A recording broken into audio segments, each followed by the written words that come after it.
हाँ जी, करिए शुरू जी। हाँ, अज की प्रैस कॉन्फ्रेंस एक विशेष मौके ते विशेष विषय ते हो रही है।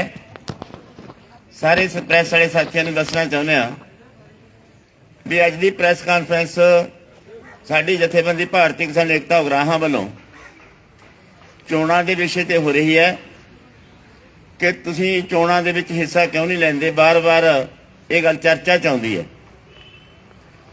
असीं चोणां नूं की समझदे आ, ਇਹਦੇ ਬਾਰੇ ਚੋਣਾਂ ਦੇ ਵਿੱਚ ਅਸੀਂ ਕਿਉਂ ਨਹੀਂ ਹਿੱਸਾ ਲੈਂਦੇ। ਨਾ ਅਸੀਂ ਕਿਸੇ ਦੀ ਵੋਟ ਪਾਉਂਦੇ ਹਾਂ, ਕਿਸੇ ਨਾ ਅਸੀਂ ਕਿਸੇ ਦੀ ਸਪੋਰਟ ਕਰਦੇ ਹਾਂ, ਨਾ ਚੋਣਾਂ 'ਚ ਹਿੱਸਾ ਲੈਂਦੇ ਹਾਂ। ਵੋਟਾਂ ਵਾਸਤੇ ਸਾਡੇ ਕੇਡਰ ਨੂੰ ਖੁੱਲੀ ਛੁੱਟੀ ਹੈ, ਜਿਹਨੂੰ ਮਰਜ਼ੀ ਉਹ ਪਾਉਣ, ਜਿਹਨੂੰ ਮਰਜ਼ੀ ਉਹ ਨਾ ਪਾਉਣ।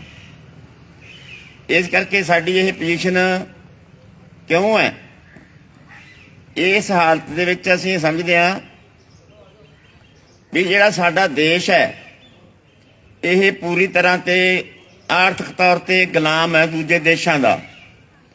ਜਿਹੜੇ विकसित मुल्क ने उन्हां ਦੀਆਂ ਨੀਤੀਆਂ ਸਾਡੇ ਤੇ ਠੋਸੀਆਂ ਜਾਂਦੀਆਂ ਨੇ। ਉਹ ਨੀਤੀਆਂ ਜਦੋਂ ਸਾਡੇ ਤੇ ਲਾਗੂ ਕਰਦੇ ਨੇ ਉਹ ਸਾਡੇ ਕਿਰਤੀਆਂ ਦਾ, ਸਾਡੇ ਆਮ ਲੋਕਾਂ ਦਾ, ਸਧਾਰਨ ਲੋਕਾਂ ਦਾ, ਵੱਡੇ ਤਬਕਿਆਂ ਦਾ ਉਹ ਨੁਕਸਾਨ ਕਰਦੀਆਂ ਨੇ। ਉਹ ਨੀਤੀਆਂ ਬਣਦੀਆਂ ਪਾਰਲੀਮੈਂਟ ਤੋਂ ਬਾਹਰ ਨੇ ਤੇ ਪਾਰਲੀਮੈਂਟ ਦੇ ਹਾਕਮ ਤੇ ਸਾਡੀ ਅਫਸਰਸ਼ਾਹੀ ਉਹਨਾਂ ਨੀਤੀਆਂ ਤੇ ਪਹਿਰੇਦਾਰੀ ਕਰਦੀ ਹੈ। ਜਦੋਂ ਉਹ ਨੀਤੀਆਂ ਸਾਡੇ ਤੇ ਲਾਗੂ ਹੁੰਦੀਆਂ ਨੇ ਉਦੋਂ ਸਾਡਾ ਕਚੂੰਬਰ ਨਿਕਲਦਾ ਤੇ ਕਾਰਪੋਰੇਟਾਂ ਦੇ ਮੁਨਾਫੇ ਵੱਧਦੇ ਨੇ। ਜਿਵੇਂ ਪਿਛਲੇ ਸਮਿਆਂ ਦੇ ਵਿੱਚ ਕਿਹਾ ਜਾ ਸਕਦਾ ਹੈ ਕਿ ਕਾਰਪੋਰੇਟ ਦੇ 3 ਵੱਡੇ ਅਦਾਰੇ ਜਿਹੜਾ ਉਹਨਾਂ ਦੇ ਹਿੱਤ ਪੂਰਨ ਦੀ ਖਾਤਰ ਬਣਾਏ ਹੋਏ ਨੇ, WTO, ਕੌਮਾਂਤਰੀ ਮੁਦਰਾ ਕੋਸ਼ ਤੇ ਸੰਸਾਰ ਬੈਂਕ। ਇਹ 3 ਵੱਡੇ ਅਦਾਰੇ ਨੇ ਜਿਹੜੇ ਨੀਤੀਆਂ ਬਣਾਉਂਦੇ ਨੇ ਸਾਮਰਾਜੀ ਦੇਸ਼ਾਂ ਦੀਆਂ, ਉਹਨਾਂ ਦੇ ਪੱਖ ਦੀਆਂ ਤੇ ਵਿਕਾਸਸ਼ੀਲ ਮੁਲਕਾਂ ਨੂੰ ਲੁੱਟ ਖਸੁੱਟ ਦੇ ਵਾਸਤੇ ਉਹ ਸਾਧਨ ਬਣਦੇ ਨੇ। ਉਹ ਨੀਤੀਆਂ ਕਿਸੇ ਪਾਰਲੀਮੈਂਟ ਦੇ ਵਿੱਚ ਨਹੀਂ ਬਣਾਈਆਂ ਜਾਂਦੀਆਂ। ਸਾਡੇ ਪਾਰਲੀਮੈਂਟ ਦੇ ਹਾਕਮ ਉਹਨਾਂ ਨੀਤੀਆਂ ਤੇ ਦਸਤਖਤ ਕਰਦੇ ਨੇ। ਉਹਨਾਂ ਦਾ ਨਾਂ ਭਾਵੇਂ ਆਰਥਿਕ ਸੁਧਾਰ ਦਿੱਤਾ ਜਾਂਦਾ ਹੈ, ਉਹਨਾਂ ਦਾ ਨਾਂ ਦੇਸ਼ ਦਾ ਵਿਕਾਸ ਬਾਰੇ ਕਿਹਾ ਜਾਂਦਾ ਵੀ ਦੇਸ਼ ਇਹਦੇ ਨਾਲ ਵਿਕਾਸ ਕਰੂਗਾ, ਪਰ ਅਸਲ ਵਿੱਚ ਉਹ ਦੇਸ਼ ਦਾ ਨਾਸ਼ ਹੁੰਦਾ ਹੈ।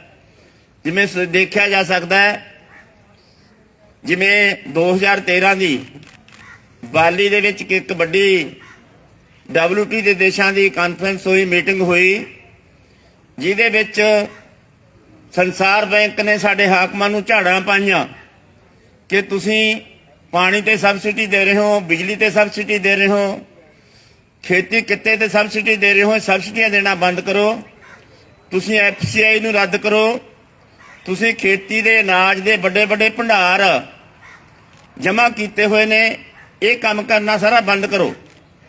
ਯਾਨੀ ਇਹਦੇ ਤੇ ਸਾਡੇ ਇੱਕ ਆਰਥਿਕ ਮਾਹਰ ਨੇ ਅਵੇਜੀਤ ਸਿੰਘ ਨੇ ਉਹਤੇ ਟਿੱਪਣੀ ਕੀਤੀ ਕਿ ਜੇਕਰ ਤੁਸੀਂ ਆਪਣੇ ਗੋਦਾਮ ਖਾਲੀ ਕਰ ਦੋਗੇ, FCI ਤੇ ਅਨਾਜ ਮੰਡੀਆਂ ਕਾਰਪੋਰੇਟ ਦੇ ਹਵਾਲੇ ਕਰ ਦੋਗੇ ਤਾਂ ਦੇਸ਼ ਨੂੰ ਵੱਡੇ ਇੱਕ ਸੰਕਟ ਦਾ ਸਾਹਮਣਾ ਤੇ ਭੁੱਖਮਰੀ ਦਾ ਸਾਹਮਣਾ ਕਰਨਾ ਪੈ ਸਕਦਾ ਹੈ। ਯਾਨੀ ਉਹਦੀਆਂ ਨੀਤੀਆਂ ਦਾ ਉਹਨਾਂ ਨੇ ਵਿਰੋਧ ਕੀਤਾ, ਪਰ ਸਰਕਾਰ ਨੇ ਉਹਨੂੰ ਨਹੀਂ ਮੰਨਿਆ। ਜਿਹੜੀਆਂ ਨੀਤੀਆਂ ਉਸੇ ਤੇ ਪਹਿਰੇਦਾਰੀ ਕੀਤੀ ਹੈ ਉਹਦੇ ਵਿੱਚ ਜੇ ਉਦਾਹਰਨਾਂ ਵਜੋਂ ਦੇਖਣਾ ਹੋਵੇ, ਵਿੱਦਿਆ ਦਾ ਨਿੱਜੀਕਰਨ, ਸਿਹਤ ਸੇਵਾਵਾਂ ਦਾ ਨਿੱਜੀਕਰਨ, ਹਵਾਈ ਅੱਡੇ, ਰੇਲ ਗੱਡੀਆਂ, ਕੋਲੇ ਦੀਆਂ ਖਾਣਾਂ ਤੇ ਬਿਜਲੀ ਬੋਰਡ ਦਾ ਜਿਹੜਾ ਪਬਲਿਕ ਸੈਕਟਰ ਹੈ, ਜਿਹੜਾ ਨੋ ਪ੍ਰੋਫਿਟ ਨੋ ਲਾਸ ਵਾਲੇ ਅਦਾਰੇ ਸੀ, ਉਹ ਸਾਰੇ ਦੇ ਸਾਰੇ ਅਦਾਰੇ ਕਾਰਪੋਰੇਟਾਂ ਦੇ ਹਵਾਲੇ ਕਰਕੇ ਉਹਨਾਂ ਨੂੰ ਵੱਡੇ ਮੁਨਾਫੇ ਦੇਣ ਦੀ ਖਾਤਰ ਉਹਨਾਂ ਨੂੰ ਉਹ ਫੈਸਲੇ ਕੀਤੇ ਨੇ। ਆਰਥਿਕ ਸੁਧਾਰਾਂ ਦੇ ਨਾਂ ਤੇ ਆਹ ਜਿਹੜੇ 3 ਕਾਲੇ ਕਾਨੂੰਨ ਨੇ, ਇਹ ਕਾਲੇ ਕਾਨੂੰਨ ਵੀ ਉਹਨਾਂ ਆਰਥਿਕ ਸੁਧਾਰਾਂ ਦੇ ਨਾਂ ਤੇ ਕਿਹਾ ਗਿਆ ਕਿਸਾਨਾਂ ਨੂੰ ਵੀ ਤੁਹਾਡਾ ਮੁਨਾਫਾ ਦੁੱਗਣਾ ਕਰਨ ਦੀ ਖਾਤਰ ਅਸੀਂ ਇਹ ਕਾਨੂੰਨ ਬਣਾਏ ਨੇ। ਤੇ ਸਾਰੇ ਮਾਹਰਾਂ ਨੇ ਵਿੱਚ ਤੁਸੀਂ ਸਾਰੇ ਜਿੰਨੇ ਵੀ ਤੁਸੀਂ ਸਾਡੇ ਪੰਜਾਬ ਦੇ ਮੀਡੀਆ ਨਾਲ ਜੁੜੇ ਹੋਏ ਲੋਕ ਹੋ, ਉਹਨਾਂ ਸਾਰਿਆਂ ਨੇ ਇਹ ਗੱਲ ਨੂੰ ਚੰਗੀ ਤਰ੍ਹਾਂ ਪਛਾਣਿਆ ਵੀ ਜੇ ਕਾਨੂੰਨ ਲਾਗੂ ਹੋ ਜਾਂਦੇ ਨੇ ਤਾਂ ਜਿਹੜੇ ਅਨਾਜ ਦੇ ਭੰਡਾਰ, ਸਰਕਾਰੀ ਮੰਡੀਆਂ, ਸਰਕਾਰੀ ਖਰੀਦ ਏਜੰਸੀਆਂ ਇਹ ਬੇਕਾਰ ਹੋ ਜਾਣਗੀਆਂ। ਤਾਂ ਜਿਹੜਾ ਅਨਾਜ ਹੈ ਜਿਹੜਾ ਕਾਰਪੋਰੇਟ ਦੇ ਹਵਾਲੇ ਹੋ ਜਾਊਗਾ। ਜਦੋਂ ਕਾਰਪੋਰੇਟ ਦਾ ਕੰਟਰੋਲ ਹੈ ਤਾਂ ਮਨਮਰਜ਼ੀ ਦਾ ਰੇਟ ਨਾਲ, ਮਰਜ਼ੀ ਦੇ ਮੁਨਾਫੇ ਨਾਲ ਉਹ ਵੇਚੂਗਾ। ਇਹਦਾ ਜਦੋਂ ਹੀ ਮੁਕਾਬਲਾ ਕੀਤਾ, ਇਹ ਕਿਸੇ ਪਾਰਲੀਮੈਂਟਰੀ ਪਾਰਟੀ ਦੇ ਚੁਣੇ ਹੋਏ ਨੁਮਾਇੰਦਿਆਂ ਨੇ ਇਹਦਾ ਅੰਦੋਲਨ ਨਹੀਂ ਲੜਿਆ। ਅੰਦੋਲਨ ਉਹਨਾਂ ਲੋਕਾਂ ਨੇ ਲੜਿਆ ਜਿਨ੍ਹਾਂ ਤੇ ਇਹਦਾ ਅਸਰ ਪੈਣਾ ਸੀ। ਜਦੋਂ ਉਹ ਇਕੱਠੇ ਹੋ ਕੇ ਲੜੇ ਤਾਂ ਇਹ ਸੰਸਾਰ ਦੀਆਂ ਨੀਤੀਆਂ ਨੂੰ, ਆਰਥਿਕ ਸੁਧਾਰਾਂ ਨੂੰ, ਉਹਦਾ ਨਾਂ ਤੇ ਜਿਹੜੀਆਂ ਠੋਪ ਰਹੇ ਸਾਡੇ ਤੇ, ਉਹ ਵਾਪਸ ਹੋਈਆਂ ਨੇ। ਇਸ ਕਰਕੇ ਸਾਡਾ ਇਹ ਭਰੋਸਾ ਹੈ ਕਿ ਜਿਹੜੀਆਂ ਪਾਰਲੀਮੈਂਟ ਤੋਂ ਬਾਹਰ ਬਣਦੀਆਂ ਨੇ ਆਰਥਿਕ ਸੁਧਾਰ, ਨਵੇਂ ਆਰਥਿਕ ਸੁਧਾਰ ਜਿਹਦੇ ਕਦੇ ਵੀ ਪਾਰਲੀਮੈਂਟ 'ਚ ਨਹੀਂ ਬਣੇ, ਸਿਰਫ ਪਾਰਲੀਮੈਂਟੀ ਢਾਂਚਾ ਉਹਨਾਂ ਤੇ ਦਸਤਖਤ ਕਰਦਾ ਹੈ। ਇਸ ਕਰਕੇ ਅਸੀਂ ਇਹ ਸਮਝਦੇ ਹਾਂ ਵੀ ਇਹਨਾਂ ਹਾਲਤਾਂ ਦੇ ਵਿੱਚ ਕੋਈ ਪਾਰਲੀਮੈਂਟ ਚਲਾ ਜਾਵੇ, ਕੋਈ ਵਿਧਾਨ ਸਭਾ ਚਲਾ ਜਾਵੇ, ਉਹ ਲੋਕਾਂ ਦਾ ਫਾਇਦਾ ਨਹੀਂ ਕਰਨਾ। ਉਹਨੂੰ ਕਾਰਪੋਰੇਟ ਘਰਾਣਿਆਂ ਦੀਆਂ ਬਣਾਈਆਂ ਹੋਈਆਂ ਨੀਤੀਆਂ ਤੇ ਪਹਿਰੇਦਾਰੀ ਕਰਨੀ ਪੈਂਦੀ ਹੈ ਜਿਹੜੀਆਂ ਸਾਡੇ ਪੱਖ ਦੀਆਂ ਨਹੀਂ। ਇਸ ਕਰਕੇ ਇਹਦੇ ਨਾਲ ਜੇ ਇਹਨਾਂ ਨੂੰ ਹਟਾਉਣਾ ਹੈ, ਇਹਦਾ ਜਾਣੀ ਇਹਨਾਂ ਨੂੰ ਰੋਕਣਾ ਹੈ, ਤਾਂ ਇਹਦੇ ਬਰਾਬਰ ਦਾ ਇੱਕ ਮਾਡਲ ਲੈ ਕੇ ਆਉਣ ਦੀ ਜਿਹੜੀ ਗੱਲ ਹੈ, ਉਹ ਇੱਕ ਮਾਡਲ ਬਰਾਬਰ ਲੈ ਕੇ ਆਉਣਾ ਪੈਣਾ। ਉਹਦੇ ਤੇ ਸਾਡੇ ਅਗਲੇ ਸਾਥੀਆਂ ਨੇ ਗੱਲ ਕਰਨੀ ਹੈ। ਅਸੀਂ ਇਸ ਪ੍ਰੈਸ ਕਾਨਫਰੰਸ ਨੂੰ 3 ਪੋਰਸ਼ਨਾਂ ਦੇ ਵਿੱਚ ਵੰਡਿਆ। ਮੈਂ ਜਿਹੜਾ ਪਹਿਲਾ ਮਾਡਲ ਹੈ, ਵਿਕਾਸ ਮਾਡਲ, ਜਿਹੜੀਆਂ ਸਾਡੇ ਹਾਕਮ ਸਾਡੇ ਤੇ ਸੋਚ ਰਹੇ ਨੇ, ਉਹਦੇ ਤੇ ਮੋਟੇ ਤੌਰ ਤੇ ਤੁਹਾਡੇ ਨਾਲ ਗੱਲ ਸਾਂਝੀ ਕੀਤੀ ਹੈ। ਇਹਦੇ ਬਰਾਬਰ ਦਾ ਜਿਹੜਾ ਮਾਡਲ ਹੋਊਗਾ, ਉਹਦੇ ਸਾਡੇ ਸੂਬੇ ਦੇ ਜਨਰਲ ਸਕੱਤਰ ਸੁਖਦੇਵ ਸਿੰਘ ਕੋਕਰੀ ਕਲਾਂ ਆਪਣੀ ਗੱਲ ਰੱਖਣਗੇ। ਤੇ ਤੀਜੇ ਇਸ਼ੂ ਹੈ ਜਿਹੜਾ ਸਾਡਾ, ਉਹ ਝੰਡਾ ਸਿੰਘ ਜੇਠੂ ਕੇ ਸਾਡੇ ਸੂਬੇ ਦੇ ਸੀਨੀਅਰ ਮੀਤ ਪ੍ਰਧਾਨ ਨੇ, ਉਹ ਤੇ ਇਹ ਗੱਲ ਰੱਖਣਗੇ। ਫਿਰ ਤੁਹਾਡੇ ਜਵਾਬ ਸਵਾਲ ਸਾਡੇ ਤੇ ਹੋ ਸਕਦੇ ਨੇ। ਇਸ ਤੋਂ ਬਾਅਦ ਇਹਦੇ ਬਰਾਬਰ ਦਾ ਮਾਡਲ ਅਸੀਂ ਕਿਹੋ ਜਿਹਾ ਮਾਡਲ ਚਾਹੁੰਦੇ ਹਾਂ, ਇਹ ਤੇ ਗੱਲ ਰੱਖਣਗੇ ਸਾਡੇ ਸੂਬਾ ਜਨਰਲ ਸਕੱਤਰ ਸੁਖਦੇਵ ਸਿੰਘ ਕੋਕਰੀ ਕਲਾਂ।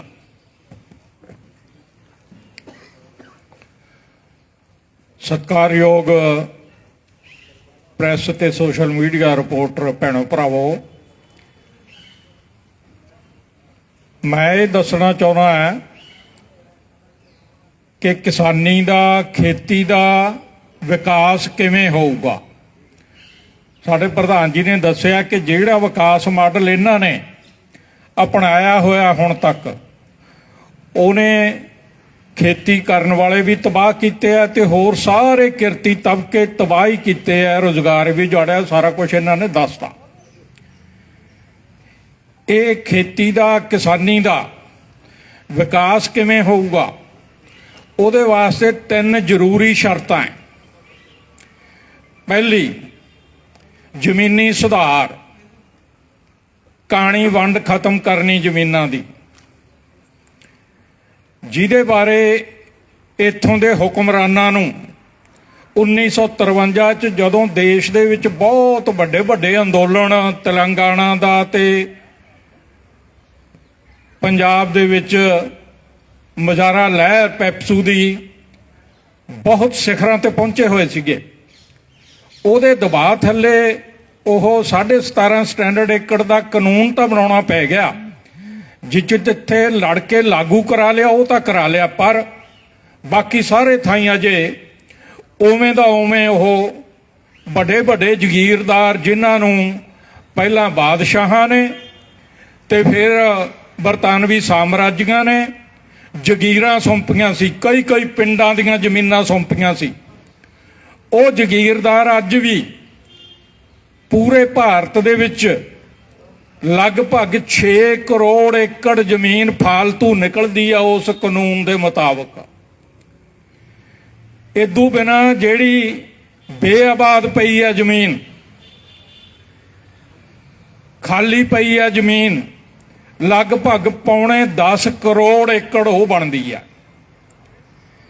ਇਹ ਜਿੰਨੇ ਵੀ ਖੇਤੀ ਤੇ ਨਿਰਭਰ ਖੇਤ ਮਜ਼ਦੂਰ ਜਾਂ ਕਿਸਾਨ, ਖਾਸ ਕਰਕੇ ਬੇਜ਼ਮੀਨੇ ਕਿਸਾਨ ਜਾਂ ਥੋੜ੍ਹ ਜ਼ਮੀਨੇ ਕਿਸਾਨ, ਉਹਨਾਂ ਵਿੱਚ ਜੇ ਵੰਡੀ ਜਾਵੇ ਤਾਂ ਇਹ ਲਗਭਗ 5-5 ਏਕੜ ਜ਼ਮੀਨ ਆਉਂਦੀ ਹੈ ਸਾਰੀ ਆਬਾਦ ਕਰਕੇ। ਤੇ ਫਾਲਤੂ ਜ਼ਮੀਨ ਜ਼ਗੀਰਦਾਰਾਂ ਵਾਲੀ ਜੇ ਵੰਡਣੀ ਹੋਵੇ ਤਾਂ ਜਿਹੜੀ ਇਸ ਵੇਲੇ ਖੇਤੀ ਕਰਨ ਵਾਲੇ ਵੱਡੇ ਹਿੱਸੇ ਨੂੰ ਖੇਤ ਮਜ਼ਦੂਰ ਬੇਜ਼ਮੀਨੇ ਹੈ, ਤੇ ਜੇ ਪੂਰੇ ਭਾਰਤ ਦਾ ਡਾਟਾ ਬੇਸ਼ੱਕ ਨਹੀਂ ਮਿਲ ਸਕਿਆ, ਪਰ ਪੰਜਾਬ ਦਾ ਡਾਟਾ ਖੇਤੀਬਾੜੀ ਯੂਨੀਵਰਸਿਟੀ ਦੇ ਆਰਥਿਕ ਮਾਹਰ ਉਹਦੇ ਮੁਤਾਬਕ ਪਿਛਲੇ ਨਵੀਆਂ ਆਰਥਿਕ ਨੀਤੀਆਂ ਨੇ, ਨਵੇਂ ਆਰਥਿਕ ਸੁਧਾਰਾਂ ਨੇ 2 ਲੱਖ ਕਿਸਾਨ ਤਾਂ ਇਹਨਾਂ ਨੇ ਉਜਾੜਤੇ, ਜ਼ਮੀਨਾਂ ਤੋਂ ਬਿਲਕੁਲ ਬੇਦਖਲ ਕਰਤੇ, ਜ਼ਮੀਨਾਂ ਖੋਹ ਲਈਆਂ ਉਹਨਾਂ ਦੀਆਂ। ਇਸ ਤਰ੍ਹਾਂ 7 ਲੱਖ ਪਰਿਵਾਰ ਖੇਤ ਮਜ਼ਦੂਰਾਂ ਦੇ। ਪੰਜਾਬ ਦੇ ਵਿੱਚ ਵੀ ਜ਼ਗੀਰਦਾਰਾਂ ਕੋਲੇ, ਵੱਡੇ ਭੂਮੀਪਤੀਆਂ ਕੋਲੇ ਫਾਲਤੂ ਜ਼ਮੀਨ ਕਾਨੂੰਨ ਮੁਤਾਬਕ 16,66,000 ਏਕੜ 2001 ਦਾ ਅੰਕੜਾ ਹੈ, ਪੌਣੇ 17 ਲੱਖ ਏਕੜ, ਜਿਹੜੀ ਮੰਡੀ ਦੀ ਲਗਭਗ 2.5 ਏਕੜ ਪ੍ਰਤੀ ਪਰਿਵਾਰ ਪੰਜਾਬ ਵਾਲੇ ਬੇਜ਼ਮੀਨੇ ਤੇ ਥੋੜ੍ਹੇ ਜ਼ਮੀਨੇ ਪਰਿਵਾਰਾਂ ਨੂੰ ਉਹ ਆਉਂਦੀ ਹੈ 2.5 ਪੌਣੇ 3 ਏਕੜ। ਇਹਦੇ ਨਾਲ ਜਿਹੜੇ ਇਹਨਾਂ ਕਿਸਾਨਾਂ ਤੇ ਖੇਤ ਮਜ਼ਦੂਰਾਂ ਨੂੰ ਥੋੜ੍ਹੇ ਜ਼ਮੀਨੇ ਬੇਜ਼ਮੀਨੇ ਕਿਸਾਨ ਲਗਭਗ 18% ਪੰਜਾਬ ਦੇ ਵਿੱਚ ਇਸ ਵੇਲੇ ਸਾਡਾ ਆਪਦਾ ਇਹ ਸਰਵੇਖਣ ਹੈ, ਸਰਵੇ ਕੀਤਾ ਸਾਡੀ ਜਥੇਬੰਦੀ ਨੇ, ਉਹ ਬੇਜ਼ਮੀਨੇ ਹੋ ਚੁੱਕੇ ਆ ਜਿਨ੍ਹਾਂ ਕੋਲ ਪਹਿਲਾਂ ਜ਼ਮੀਨ ਸੀਗੀ। ਤੇ ਖੇਤ ਮਜ਼ਦੂਰਾਂ ਸਣੇ ਇਹ ਸਾਰਿਆਂ ਨੂੰ ਜਿਨ੍ਹਾਂ ਨੇ ਖੇਤੀ ਤੇ ਉਦੋਂ ਬਿਨਾਂ ਕੋਈ ਸਾਧਨ ਹੀ ਹੈ ਨਹੀਂ, ਉਹਨਾਂ ਕੋਲੇ ਆਪਦੀ ਰੋਜੀ ਰੋਟੀ ਦਾ ਖੇਤੀ ਤੇ ਹੀ ਨਿਰਭਰ ਹੈ, ਉਹਨਾਂ ਨੂੰ ਜ਼ਮੀਨ ਇਹ ਜ਼ਗੀਰਦਾਰਾਂ ਵਾਲੀ ਠੇਕੇ ਤੇ ਲੈ ਕੇ ਕਰਨੀ ਪੈਂਦੀ ਹੈ, ਜਿਹਦਾ 50,000 60,000 70,000 ਰੁਪਈਆ ਪ੍ਰਤੀ ਏਕੜ ਠੇਕਾ ਲੈਂਦੇ ਆ ਉਹ ਜ਼ਗੀਰਦਾਰ ਆ ਜਿਹੜੇ ਵੱਡੀਆਂ ਢੇਰੀਆਂ ਦੇ ਮਾਲਕ। ਇਸ ਤੋਂ ਇਲਾਵਾ ਲਾਗਤ ਖਰਚੇ ਕਿੰਨੇ ਵੱਧ ਗਏ, ਇਸੇ ਕਰਕੇ ਕਿਸਾਨਾਂ ਦੇ ਪੱਲੇ ਕੁਛ ਨਹੀਂ ਪੈਂਦਾ, ਕਰਜ਼ੇ ਚੜ ਰਹੇ ਆ, ਜਿਸ ਕਰਕੇ ਉਹਨਾਂ ਨੂੰ ਖੁਦਕੁਸ਼ੀਆਂ ਲਈ ਮਜਬੂਰ ਹੋਣਾ ਪੈ ਰਿਹਾ।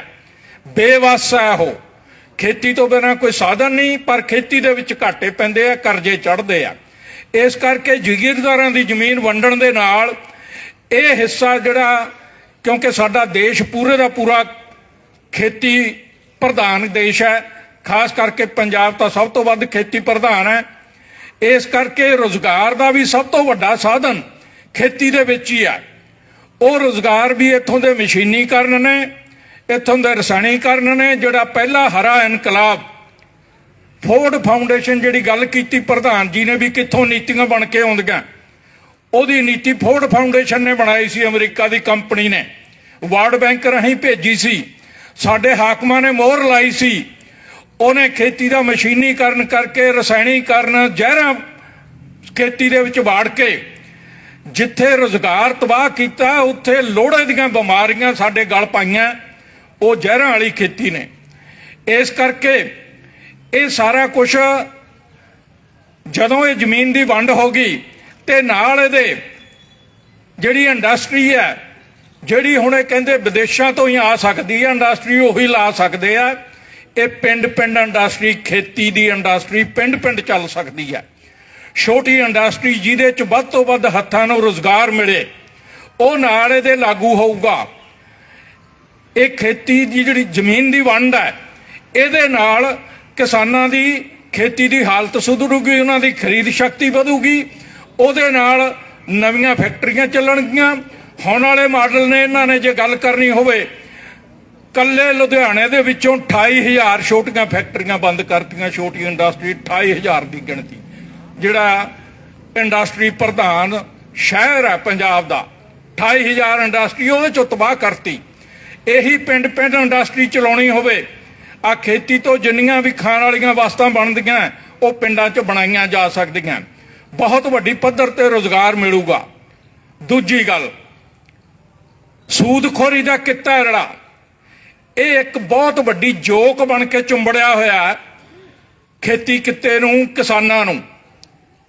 ਕਿਉਂਕਿ ਮੈਂ ਦੱਸ ਹਟਿਆ ਵੀ ਕਰਜ਼ੇ ਚੱਕਣੇ ਪੈਂਦੇ ਆ ਕਿਸਾਨਾਂ ਨੂੰ ਖੇਤੀ ਚਲਾਉਣ ਵਾਸਤੇ, ਕਬੀਲਦਾਰੀ ਚਲਾਉਣ ਵਾਸਤੇ ਵੀ, ਉਹਨਾਂ ਨੂੰ ਬਚਤ ਤਾਂ ਕੋਈ ਹੁੰਦੀ ਨਹੀਂ।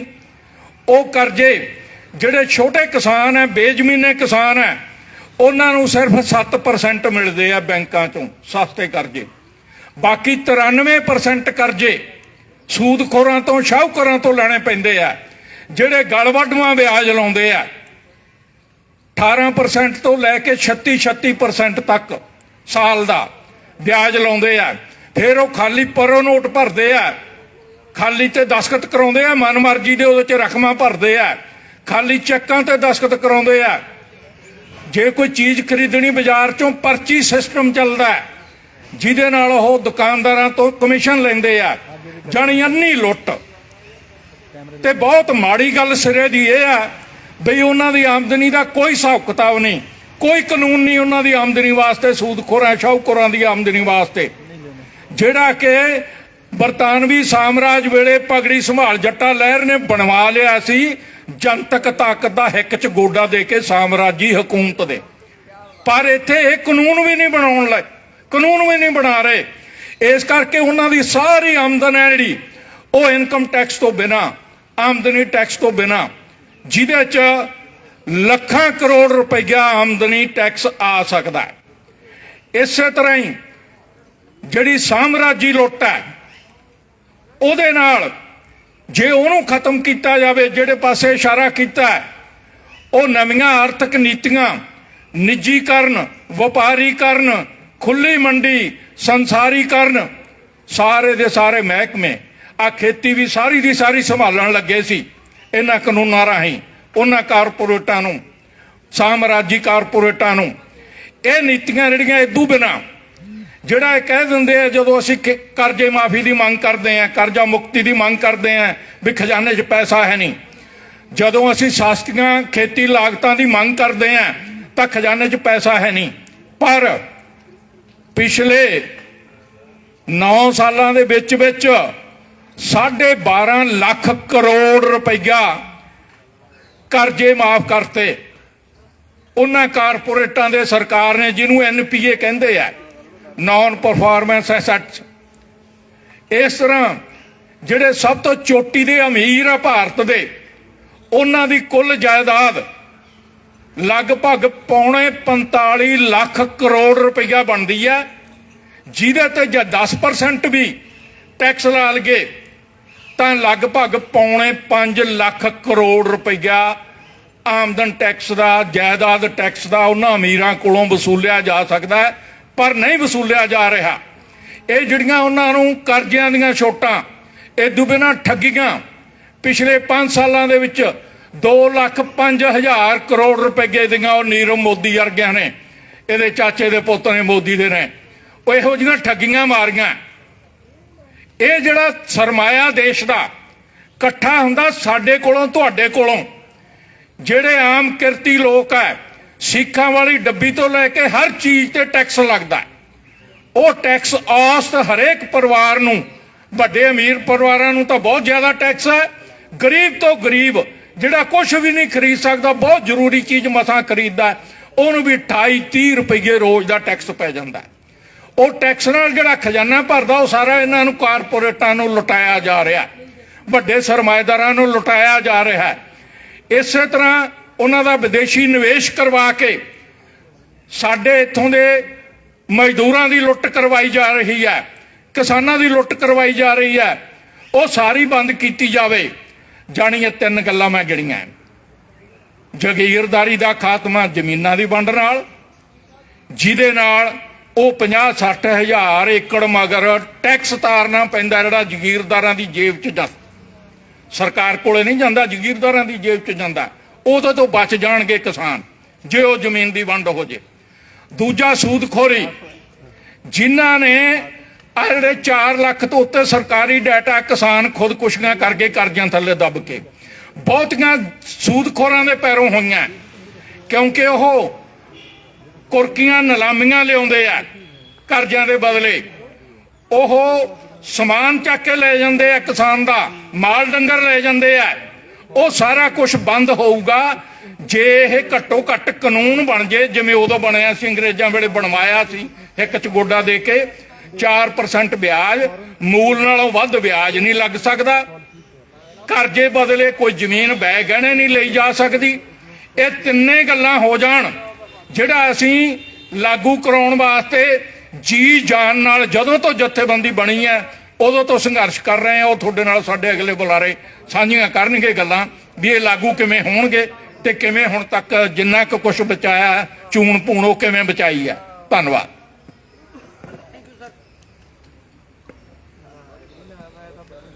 ਅੱਜ ਦੀ ਇਸ ਪ੍ਰੈਸ ਕਾਨਫਰੰਸ ਚ ਪਹੁੰਚੇ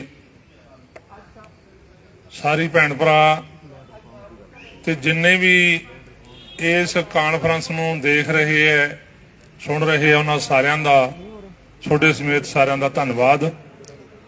ਮੇਰੇ ਤੋਂ ਪਹਿਲਾਂ ਮੇਰੇ ਦੋ ਸਾਥੀਆਂ ਨੇ ਕਿ ਜਿਹੜਾ ਪਾਰਲੀਮੈਂਟ ਦੇ ਵਿੱਚ ਜਾ ਕੇ ਕੋਈ ਕਿਸੇ ਦਾ ਭਲਾ ਹੋ ਜੂ ਉਹਦਾ ਉਦਾਹਰਨਾਂ ਦਿੱਤੀਆਂ, ਉਹਦੇ ਮੁਕਾਬਲੇ ਸਾਡੇ ਲੋਕਾਂ ਦਾ, ਸਾਡੇ ਦੇਸ਼ ਦਾ ਭਲਾ ਕਿਵੇਂ ਹੋ ਸਕਦਾ ਹੈ, ਉਹ ਸਾਡੇ ਸੂਬੇ ਦੇ ਜਨ ਸਕੱਤਰ ਨੇ ਤੁਹਾਡੇ ਨਾਲ ਸਾਂਝੀਆਂ ਕੀਤੀਆਂ। ਤੀਜਾ ਜਿਹੜਾ ਵਿਸ਼ਾ ਮੇਰਾ ਹੈ ਕਿ ਲੋਕਾਂ ਦਾ ਭਲਾ ਕਿੱਧਰ ਦੀ ਹੋਣਾ ਹੈ, ਕੀ ਉਹ ਵੋਟਾਂ ਰਾਹੀਂ ਭਲਾ ਹੋ ਸਕਦਾ ਹੈ। ਅਸੀਂ ਇਸ ਨੂੰ ਰੱਦ ਕੀਤਾ ਕਿ ਵੋਟਾਂ ਵਾਲਾ ਚ ਕੋਈ ਜਾ ਕੇ ਪਾਰਲੀਮੈਂਟ ਜਾਂ ਵਿਧਾਨ ਸਭਾ ਜਾ ਕੇ ਲੋਕਾਂ ਦਾ ਕੁਝ ਨਹੀਂ ਕੋਈ ਸੰਵਾਰ ਸਕਦਾ। ਸਾਡਾ ਪਿਛਲਾ ਭਾਰਤੀ ਕਿਸਾਨ ਯੂਨੀਅਨ ਏਕਤਾ ਗਰਾਹਾਂ ਦਾ ਇਤਿਹਾਸ ਪਿਆ ਹੈ ਕਿ ਇਹ ਲੋਕਾਂ ਦਾ ਭਲਾ ਲੋਕਾਂ ਦੇ ਏਕੇ ਤੇ ਥਵਾਕ ਤੇ ਸੰਘਰਸ਼ ਦੇ ਜ਼ੋਰ ਤੇ ਹੋਣਾ ਹੈ। ਮੈਂ ਤੁਹਾਡਾ ਧਿਆਨ ਦਿਵਾਉਣਾ ਚਾਹੁੰਦਾ ਇਦੋਂ ਘੱਟੋ ਘੱਟ ਲਗਭਗ 20 ਸਾਲ ਪਿੱਛੇ, ਜਦੋਂ ਆੜ੍ਹਤੀਏ ਲੈਣ ਦੇਣ ਦੇ ਤਹਿਤ ਥਾਣਿਆਂ 'ਚ ਬੁਲਾ ਕੇ ਘੂਰ-ਘੱਪ ਕਰਕੇ ਮਨਮਰਜ਼ੀ ਦੇ ਕਾਗਜ਼ਾਂ ਤੇ ਦਸਤਖਤ ਕਰਾਉਂਦੇ ਸੀ। ਇਹ ਸੰਘਰਸ਼ ਦੇ ਜ਼ੋਰ ਇਸ ਮੌਕੇ ਕਿਸੇ ਵੀ ਥਾਣੇ 'ਚ ਇਹ ਪਾਬੰਦੀ ਲੱਗੀ ਹੋਈ ਹੈ ਸਾਡੇ ਵੱਲੋਂ ਕਿ ਕੋਈ ਵੀ ਪੁਲਿਸ ਲੈਣ ਦੇਣ ਦੇ ਵਿੱਚ ਦਖਲ ਨਹੀਂ ਦੇ ਸਕਦੀ। ਆਈ ਵੱਡੀ ਪੱਧਰ ਤੇ ਕੁਰਕੀਆਂ ਹੁੰਦੀਆਂ ਸੀ, ਅਸੀਂ ਉਹ ਕਿਸੇ ਵੀ ਕਿਸਾਨ ਦੀ ਜਾਂ ਮਜ਼ਦੂਰ ਦੀ ਕੁਰਕੀ ਨਹੀਂ ਹੋਣ ਦਿੱਤੀ। ਉਹਦੇ ਤਹਿਤ ਅਸੀਂ ਇਹ ਗੱਲ ਦਾ ਦਾਅਵਾ ਕਰਦੇ ਹਾਂ ਕਿ ਲੱਖਾਂ ਏਕੜ ਜਿਹੜੀ ਜ਼ਮੀਨ ਹੈ ਉਹ ਅਸੀਂ ਬਚਾਈ ਹੈ ਲੋਕਾਂ ਦੀ, ਤੇ ਅਸੀਂ ਸੈਂਕੜੇ ਜਾਨਾਂ ਵੀ ਬਚਾਈਆਂ ਉਹ ਕੁਰਕੀ ਰਕਵਾ ਕੇ। ਇਹਦੇ ਨਾਲ ਹੀ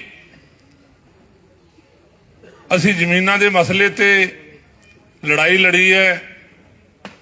ਧੌਲੇ ਸੰਨਾਂ ਦੀ ਗੱਲ ਹੈ, ਚਾਹੇ ਗੋਬਿੰਦਪੁਰੇ ਦੀ ਗੱਲ ਹੈ, ਜਦੋਂ ਪੂਰੇ ਪੰਜਾਬ ਦੇ ਵਿੱਚ ਧੌਲੇ ਸੰਨਾਂ ਵੇਲੇ ਹੋ ਗਿਆ ਸੀ ਕਿ ਥਾਂ ਥਾਂ ਤੇ ਜ਼ਮੀਨ ਕੁਐਰ ਹੋ ਰਹੀ ਹੈ ਧੱਕੇ ਦੇ ਜ਼ੋਰ ਤੇ। ਉਹ ਧੱਕੇ ਦੇ ਜ਼ੋਰ ਤੇ ਜਿਹੜੀ ਜ਼ਮੀਨ ਕੁਐਰ ਹੁੰਦੀ ਸੀ ਉਹ ਰੋਕੀ ਹੈ, ਤੇ ਗੋਬਿੰਦਪੁਰੇ ਦੇ ਵਿੱਚ ਜਿਨ੍ਹਾਂ ਕਿਸਾਨਾਂ ਨੇ ਚੈੱਕ ਨਹੀਂ ਚੱਕਿਆ ਸੀ ਉਹ ਜ਼ਮੀਨ ਵਾਪਸ ਕਰਾਈ ਹੈ। ਉਸ ਪਿੰਡ ਦੇ ਜਿਹੜੇ ਮਜ਼ਦੂਰ ਸੀ ਕਿ ਜਿਨ੍ਹਾਂ ਨੇ ਚੈੱਕ ਚੱਕ ਲਈ, ਉਹਦੇ ਚ ਮਜ਼ਦੂਰਾਂ ਦਾ ਰੁਜ਼ਗਾਰ ਵੀ ਗਿਆ। ਪ੍ਰਤੀ ਪਰਿਵਾਰ ਅਸੀਂ 3 ਲੱਖ ਰੁਪਈਆ ਮਜ਼ਦੂਰਾਂ ਨੂੰ ਦਵਾਇਆ ਹੈ ਗੋਬਿੰਦਪੁਰੇ ਪਿੰਡ ਦੇ ਵਿੱਚ। ਇਸ ਕਿਸਮ ਦੀਆਂ ਕਿੰਨੀਆਂ ਲੜਾਈਆਂ ਅਸੀਂ ਗਿਣ ਸਕਦੇ ਹਾਂ ਕਿ ਜੇ ਅਸੀਂ ਕੁਝ ਬਚਾਇਆ, ਜੇ ਅਸੀਂ ਕੁਝ ਪ੍ਰਾਪਤ ਕੀਤਾ ਹੈ, ਉਹ ਏਕੇ ਦੇ ਸੰਘਰਸ਼ ਦੇ ਜ਼ੋਰ ਤੇ ਕੀਤਾ ਹੈ। ਜੇ ਹੁਣ ਇਹ 3 ਕਾਲੇ ਕਾਨੂੰਨ ਬਣਾ ਕੇ ਜਿਹੜਾ ਸੈਂਟਰ ਸਰਕਾਰ ਨੇ ਜ਼ਮੀਨ ਤੇ ਹਮਲਾ ਵਿੱਢਿਆ ਸੀ, ਉਹਨੂੰ ਵੀ ਅਸੀਂ ਲੋਕਾਂ ਦੇ ਏਕੇ ਤੇ ਥਵਾਕ ਦੇ ਜ਼ੋਰ ਉਹ ਕਾਨੂੰਨ ਵਾਪਸ ਕਰਾ ਸਕੇ ਹਾਂ। ਤੇ ਦੇਸ਼ ਦਾ ਪ੍ਰਧਾਨ ਮੰਤਰੀ ਪੰਜਾਬ 'ਚ ਆਇਆ, ਪਹਿਲਾਂ 5 ਲੱਖ ਕੁਰਸੀਆਂ ਦੀ ਗੱਲ ਸੀ, ਫਿਰ 80,000 ਦੀ ਆ ਗਈ। ਉਹ ਕਿੰਨੀਆਂ ਕੁਰਸੀਆਂ ਲਾਈਆਂ ਸਾਨੂੰ ਨਹੀਂ ਪਤਾ, ਤੇ 700 ਤੋਂ ਵੱਧ ਉੱਥੇ ਗਿਣਤੀ ਨਹੀਂ ਹੋਈ। ਤੇ ਕਿਹਾ ਇਹ ਗਿਆ ਕਿ ਪ੍ਰਧਾਨ ਮੰਤਰੀ ਦਾ ਰਸਤਾ ਰੋਕ ਲਿਆ। ਉਹਨੇ ਕਿਹਾ ਧੰਨਵਾਦ ਕੀਤਾ ਮੁੱਖ ਮੰਤਰੀ ਦਾ, ਮੇਰੀ ਜਿਹੜੀ ਜਾਨ ਆ ਉਹ ਬਚ ਕੇ ਆ ਗਈ ਹੈ। ਜਿਹਦਾ ਮਤਲਬ ਪੰਜਾਬ ਦੇ ਲੋਕਾਂ ਦੇ ਖਿਲਾਫ ਦੂਜੇ ਜਿਹੜੇ ਧਰਮ ਵਾਲੇ ਐ, ਸਟੇਟਾਂ ਵਾਲੇ ਐ, ਉਹਨਾਂ ਦਾ ਰੋਸ ਗੁੱਸਾ ਪੰਜਾਬ ਸਿਰ ਲਿਆਉਣਾ ਹੈ। ਤੇ ਇਹ ਤਰਸ ਦਾ ਪਾਤਰ ਬਣ ਕੇ ਜਿਵੇਂ ਯੂਪੀ ਹੈ ਜਾਂ ਹੋਰ ਸਟੇਟਾਂ 'ਚ ਚੋਣਾਂ ਹੋ ਰਹੀਆਂ, ਇਹ ਪੱਤਾ ਖੇਡ ਕੇ ਉਹ ਜਿਹੜੀ ਉਹ ਕੁਰਸੀ ਹਾਸਲ ਕਰਨੇ ਚਾਹੁੰਦੀ ਹੈ ਕਿ ਜਦੋਂ ਤੁਹਾਨੂੰ ਸਾਰੇ ਮੀਡੀਆ ਵਾਲਿਆਂ ਨੂੰ ਪਤਾ ਹੈ ਕਿ ਜੇ ਉੱਥੇ ਨਾਅਰੇ ਲੱਗੇ ਆ ਤਾਂ ਉਹਦੇ ਜਿੰਦਾਬਾਦ ਦੇ, ਮੋਦੀ ਦੇ ਜਿੰਦਾਬਾਦ ਦੇ ਨਾਅਰੇ ਲੱਗੇ ਆ ਕਿਉਂਕਿ ਉਹਦੇ ਸਪੋਰਟਰ ਹੀ ਉੱਥੇ ਸੀਗੇ, ਹੋਰ ਉੱਥੇ ਕੋਈ ਹੈ ਨਹੀਂ ਸੀ। ਇਹਨਾਂ ਚੋਣਾਂ ਦੇ ਵਿੱਚ ਅਸੀਂ ਐ ਨਹੀਂ ਹੈਗਾ ਵੀ ਚੋਣਾਂ ਆ ਗਈਆਂ, ਜੇ ਸਾਡੇ ਬੁਲਾਰੇ ਨੇ ਕਿਹਾ ਵੀ ਅਸੀਂ ਨਾ ਕਿਸੇ ਦੀ ਸਪੋਰਟ ਕਰਦੇ ਆ, ਨਾ ਅਸੀਂ ਆਪ ਖੜੇ ਹੁੰਨੇ ਆ, ਕੀ ਫਿਰ ਅਸੀਂ ਚੋਣਾਂ ਦੇ ਦੌਰਾਨ ਕੋਈ ਵਿਹਲੇ ਬਣੇ ਆ? ਨਹੀਂ, ਆਏ ਚੋਣਾਂ ਦੇ ਵਿੱਚ ਜਿੰਨਾ ਅਸੀਂ ਜ਼ੋਰ ਐਜੀਟੇਸ਼ਨ ਵੇਲੇ ਲੜਨ ਵੇਲੇ ਲਾਉਣੇ ਆ, ਉਦੋਂ ਵੀ ਵੱਧ ਜ਼ੋਰ ਅਸੀਂ ਚੋਣਾਂ ਮੌਕੇ ਲਾਉਣੇ ਆ ਲੋਕਾਂ ਨੂੰ ਇਹ ਗੱਲ ਸਮਝਾਉਣ ਦੇ ਲਈ ਕਿ ਜੇ ਤੁਹਾਡਾ ਕੁਝ ਬਣਨਾ ਹੈ, ਤੁਹਾਡੇ ਏਕੇ ਤੇ ਥਵਾਕ ਨਾ ਬਣਨਾ ਹੈ। ਇਹ ਜਿਹੜੀਆਂ ਚੋਣਾਂ ਹੈ, ਇਹ ਸਾਡੇ ਲੋਕਾਂ ਤੇ ਹਮਲਾ ਹੈ। ਸਾਡੇ ਲੋਕਾਂ ਨੂੰ ਪਾੜਦੀਆਂ ਤਰ੍ਹਾਂ ਤਰ੍ਹਾਂ ਦੇ ਨਾਲ, ਧਰਮਾਂ ਦੇ ਆਧਾਰ ਤੇ ਪਾੜਦੀਆਂ, ਜਾਤਾਂ ਦੇ ਆਧਾਰ ਤੇ ਪਾੜਦੀਆਂ, ਇਲਾਕਿਆਂ ਦੇ ਆਧਾਰ ਤੇ ਪਾੜਦੀਆਂ। ਇਹੋ ਜਿਹੀਆਂ ਕੋਈ ਚੋਣਾਂ ਨਹੀਂ ਹੋਣੀਆਂ ਜਦੋਂ ਦੀਆਂ ਹੋਣ ਲੱਗੀਆਂ ਕਿ ਕੋਈ ਚੋਣਾਂ ਇੰਨੇ ਸੁੱਖ ਸਾਂਦ ਨਾਲ ਸਿਰੇ ਚੜ ਗਈਆਂ ਹੋਣ ਜਿਹਦੇ 'ਚ ਕੋਈ ਲੜਾਈ ਝਗੜਾ ਜਾਂ ਕਤਲੇਆਮ ਨਾ ਹੋਇਆ ਹੋਵੇ। ਕਿਸੇ 'ਚ ਬਹੁਤ ਜ਼ਿਆਦਾ ਹੋਇਆ, ਕਿਸੇ 'ਚ ਘੱਟ ਹੋਇਆ। ਤੇ ਜਦੋਂ ਕਿਤੇ ਪੰਚਾਇਤੀ ਚੋਣਾਂ ਹੁੰਦੀਆਂ ਉਹ ਤਾਂ ਪਿੰਡਾਂ 'ਚ ਲੀਖ ਨਿਕਲਦੀ ਆ, ਕਿਸ ਜਿੱਤਿਆ ਸਰਪੰਚ, ਕਿ ਹਰਿਆ ਸਰਪੰਚ। ਏਡਾ ਵੱਡਾ ਸਾਡੇ ਤੇ ਹਮਲਾ ਲੋਕਾਂ ਦੇ ਏਕੇ ਤੇ ਥਵਾਕ ਨੂੰ ਪਾੜਨ ਦਾ। ਤੇ ਇਹਨਾਂ ਚੋਣਾਂ ਦੇ ਮੌਕੇ ਅਸੀਂ ਲੋਕਾਂ ਨੂੰ ਇਹ ਗੱਲ ਸਮਝਾਉਨੇ ਆ ਕਿ ਠੀਕ ਹੈ, ਤੁਹਾਡੀ ਮਰਜ਼ੀ ਹੈ, ਵੋਟ ਜਿਹਨੂੰ ਮਰਜ਼ੀ ਪਾ ਲਓ। ਆ ਜਿਹੜੀ ਇੱਕ ਦੂਜੇ ਦੇ ਪ੍ਰਤੀ ਲੜਾਈ ਹੋਣੀ ਹੈ ਧਰਮ ਦੇ ਆਧਾਰ ਤੇ, ਜਾਤ ਦੇ ਆਧਾਰ ਤੇ, ਕਈ ਵਾਰ ਤਾਂ ਇੱਕ ਪਰਿਵਾਰ 'ਚ ਲੜਾਈ ਹੋ ਜਾਂਦੀ ਹੈ ਕਿ ਫਲਾਨਾ ਜਿੱਤੂ, ਕੌਣ ਜਿੱਤੂ, ਮੇਰੇ ਨਾਲ ਸ਼ਰਤਾਂ ਲਾ ਲਓ। ਸ਼ਰਤਾਂ ਲੱਗਦੀਆਂ। ਇਹਦੇ ਨਾਲ ਜਦੋਂ ਅਸੀਂ ਚੋਣਾਂ 'ਚ ਮੁਹਿੰਮ ਲਿਜਾਂਦੇ ਆ, ਕੱਲੀ ਅਸੀਂ ਮੁਹਿੰਮ ਇਹ ਨਹੀਂ ਲਿਜਾਂਦੇ ਕਿ ਕਿਸਾਨਾਂ ਦਾ ਕਿਵੇਂ ਮਸਲਾ ਸੂਤ ਆਊਗਾ। ਅਸੀਂ ਮੁਹਿੰਮ ਇਹ ਲਿਜਾਂਦੇ ਆ ਕਿ ਜਿਹੜੀਆਂ ਨਵੀਆਂ ਆਰਥਿਕ ਨੀਤੀਆਂ ਦੇ ਤਹਿਤ ਹਮਲਾ ਉਹ ਇਕੱਲੇ ਕਿਸਾਨਾਂ ਤੇ ਨਹੀਂ, ਉਸੇ ਦਾ ਸਿੱਟਾ ਬੇਰੁਜ਼ਗਾਰੀ ਹੈ, ਉਸੇ ਦਾ ਸਿੱਟਾ ਮਹਿੰਗਾਈ ਹੈ, ਵੱਡੀ ਪੱਧਰ ਤੇ ਬੇਰੁਜ਼ਗਾਰੀ ਹੈ। ਕੁੱਲ ਜਿਹੜੇ ਤਬਕੇ ਹੈ ਉਹ ਇਹ ਨਵੀਆਂ ਆਰਥਿਕ ਨੀਤੀਆਂ ਦੀ ਮਾਰ ਚੱਲ ਰਹੇ ਹੈ। ਤੇ ਸਾਡਾ ਬਹੁਤ ਜ਼ੋਰ ਹੁੰਦਾ ਹੈ ਚੋਣਾਂ ਦੇ ਮੌਕੇ ਕਿ ਅਸੀਂ ਸਾਰਿਆਂ ਨੂੰ ਇੱਕ ਥਾਂ ਇਕੱਠੇ ਕਰਕੇ ਕਿ ਸਾਡਾ ਮਸਲਾ ਸਾਂਝਾ ਬਣਦਾ ਹੈ। ਸਾਡਾ ਜਿਹੜਾ ਨੀਤੀਆਂ ਲਾਗੂ ਕਰਨ ਵਾਲਾ ਸਾਮਰਾਜ ਹੈ ਜਾਂ ਇੱਥੋਂ ਦੀ ਸੈਂਟਰ ਦੀ ਸਰਕਾਰ ਹੈ, ਉਹ ਵੀ ਸਾਡੀ ਸਾਂਝੀ ਦੁਸ਼ਮਣ ਬਣਦੀ ਹੈ। ਆਏ ਵਾਰ ਅਸੀਂ ਮੁਹਿੰਮ ਲਿਜਾਂਦੇ ਆ। ਪਿਛਲੀਆਂ ਚੋਣਾਂ 'ਚ ਵੀ ਅਸੀਂ ਕਮੇਟੀ ਬਣਾਈ ਵਿਅਕਤੀਆਂ ਦੇ ਆਧਾਰ ਤੇ, ਸਮਾਜ ਬਦਲੋ, ਰਾਜ ਬਦਲੋ। ਜਦੋਂ ਚੋਣਾਂ ਨਾਲ ਕੋਈ ਬਦਲਣ ਦੀ ਗੱਲ ਕਹਿੰਦੇ ਆ, ਮਨਮੋਹਨ ਸਿੰਘ ਪ੍ਰਧਾਨ ਮੰਤਰੀ ਰਿਹਾ, ਸਾਨੂੰ ਨਹੀਂ ਲੱਗਦਾ ਕਿਸੇ ਥਾਂ ਤੇ ਵੀ ਉਹਨੇ ਵੋਟਾਂ 'ਚ ਖੜਾ ਹੋਇਆ। ਜੇਤਲੀ ਸਾਹਿਬ ਅੰਮ੍ਰਿਤਸਰ ਤੋਂ ਹਰਾਤੇ ਤੇ ਚੱਕਿਆ ਉਹਨੂੰ ਸੈਂਟਰ ਦਾ ਖਜ਼ਾਨਾ ਸੰਭਾਤਾ। ਜਦੋਂ ਇਸ ਕਿਸਮ ਦੀਆਂ ਚੋਰ ਮੋਰੀਆਂ ਰੱਖੀਆਂ, ਲੋਕਾਂ ਨੂੰ ਤਾਂ ਸਿਰਫ ਰਿਵਾਜ ਦੇ ਤੌਰ ਤੇ ਇਹ ਵੋਟਾਂ ਪਵਾਈਆਂ ਜਾਂਦੀਆਂ।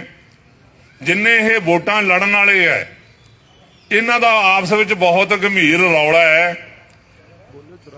ਚਾਹੇ ਉਹ ਸਟੇਟ ਦੀ ਗੱਦੀ ਹੈ ਚਾਹੇ ਸੈਂਟਰ ਦੀ ਗੱਦੀ ਹੈ, ਉਹ ਤੇ ਕਾਬਜ ਕੌਣ ਹੋਵੇ। ਜਦੋਂ ਇਹਨਾਂ ਨੇ ਆਪ ਦਾ ਜਿਹੜਾ ਰੌਲਾ ਹੈ, ਉਸ ਰੌਲੇ ਨੂੰ ਚੋਣਾਂ ਦੇ ਰਾਹੀਂ ਹੱਲ ਕਰ ਲਿਆ। ਤੇ ਲੋਕ ਚੋਣਾਂ ਦੇ ਰਾਹੀਂ ਲਤਾੜਦੇ ਆ, ਲਤੜਦੇ ਆ, ਫੁੱਟ ਪੈਂਦੀ ਹੈ ਧਰਮਾਂ ਜਾਤਾਂ ਦੇ ਆਧਾਰ ਤੇ, ਇਲਾਕਿਆਂ ਦੇ ਆਧਾਰ ਤੇ। ਇਸ ਕਰਕੇ ਅਸੀਂ ਸਾਡੇ ਮਾਧਿਅਮ ਰਾਹੀਂ ਅੱਜ ਦੀ ਕਾਨਫਰੰਸ ਦੇ ਰਾਹੀਂ ਕੁੱਲ ਜਿੰਨੇ ਸਰੋਤੇ ਸੁਣ ਰਹੇ ਹੈ, ਉਹਨਾਂ ਨੂੰ ਬਹੁਤ ਜ਼ੋਰਦਾਰ ਅਪੀਲ ਕਰਨੀ ਚਾਹੁੰਦੇ ਆ ਭਾਰਤੀ ਕਿਸਾਨ ਯੂਨੀਅਨ ਏਕਤਾ ਗਰਾਹਾਂ ਵੱਲੋਂ ਕਿ ਸਾਡੀ ਮੁਕਤੀ ਦਾ ਰਾਹ ਸੰਘਰਸ਼ ਤੋਂ ਬਿਨਾਂ ਕੋਈ ਰਾਹ ਨਹੀਂ, ਏਕੇ ਤੇ ਇਤਫਾਕ ਤੋਂ ਬਿਨਾਂ ਕੋਈ ਰਾਹ ਨਹੀਂ। ਸਾਰੇ ਲੋਕ ਸੰਘਰਸ਼ ਕਰਨ, ਏਕੇ ਤੇ ਇਤਫਾਕ ਕਰਨ। ਫਿਰ ਜਿਹੜੀਆਂ ਬਦਲ ਅਸੀਂ ਕਿਹਾ ਕਿ ਬਦਲ ਇਹਨਾਂ ਕਾਰਪੋਰੇਟ ਜਿਹੜੀਆਂ ਨੀਤੀਆਂ ਉਹਨਾਂ ਦੇ ਮੁਕਾਬਲੇ ਕਿ ਇਹ ਜ਼ਮੀਨ ਕਿਵੇਂ ਵੰਡੀ ਜਾ ਸਕਦੀ ਹੈ, ਕੁੱਲ ਰੁਜ਼ਗਾਰ ਕਿਵੇਂ ਮਿਲ ਸਕਦਾ ਹੈ, ਇਲਾਜ ਦਾ ਪ੍ਰਬੰਧ ਕਿਵੇਂ ਹੋ ਸਕਦਾ ਹੈ, ਵਿੱਦਿਆ ਦਾ ਪ੍ਰਬੰਧ ਕਿਵੇਂ ਹੋ ਸਕਦਾ ਹੈ। ਹੁਣ ਵੀ ਜਿਹੜਾ ਭਾਰਤ ਨੂੰ ਸਿਉਣ ਦੀ ਚਿੜੀ ਕਹਿੰਦੇ ਸੀ, ਅਸੀਂ ਕਹਿੰਦੇ ਫੰਗ ਫੁੰਗ ਦਾ ਮਾਵੇਂ ਪੱਟ ਕੇ ਲੈ ਗਏ, ਹਜੇ ਵੀ ਚਿੜੀ ਬਚੀ ਹੋਈ ਹੈ। ਜੇ ਲੋਕ ਥਵਾ ਕਰਕੇ ਇਹਨਾਂ ਨੀਤੀਆਂ ਨੂੰ ਪਿੱਛੇ ਮੋੜ ਦੇਣ ਜਿਵੇਂ ਕਾਲੇ ਕਾਨੂੰਨਾਂ ਨੂੰ ਮੋੜਿਆ। ਇਸੇ ਆਸ ਨਾਲ ਤੁਹਾਡਾ ਸਾਰਿਆਂ ਦਾ ਸਮੇਤ ਸਰੋਤਿਆਂ ਦਾ ਧੰਨਵਾਦ।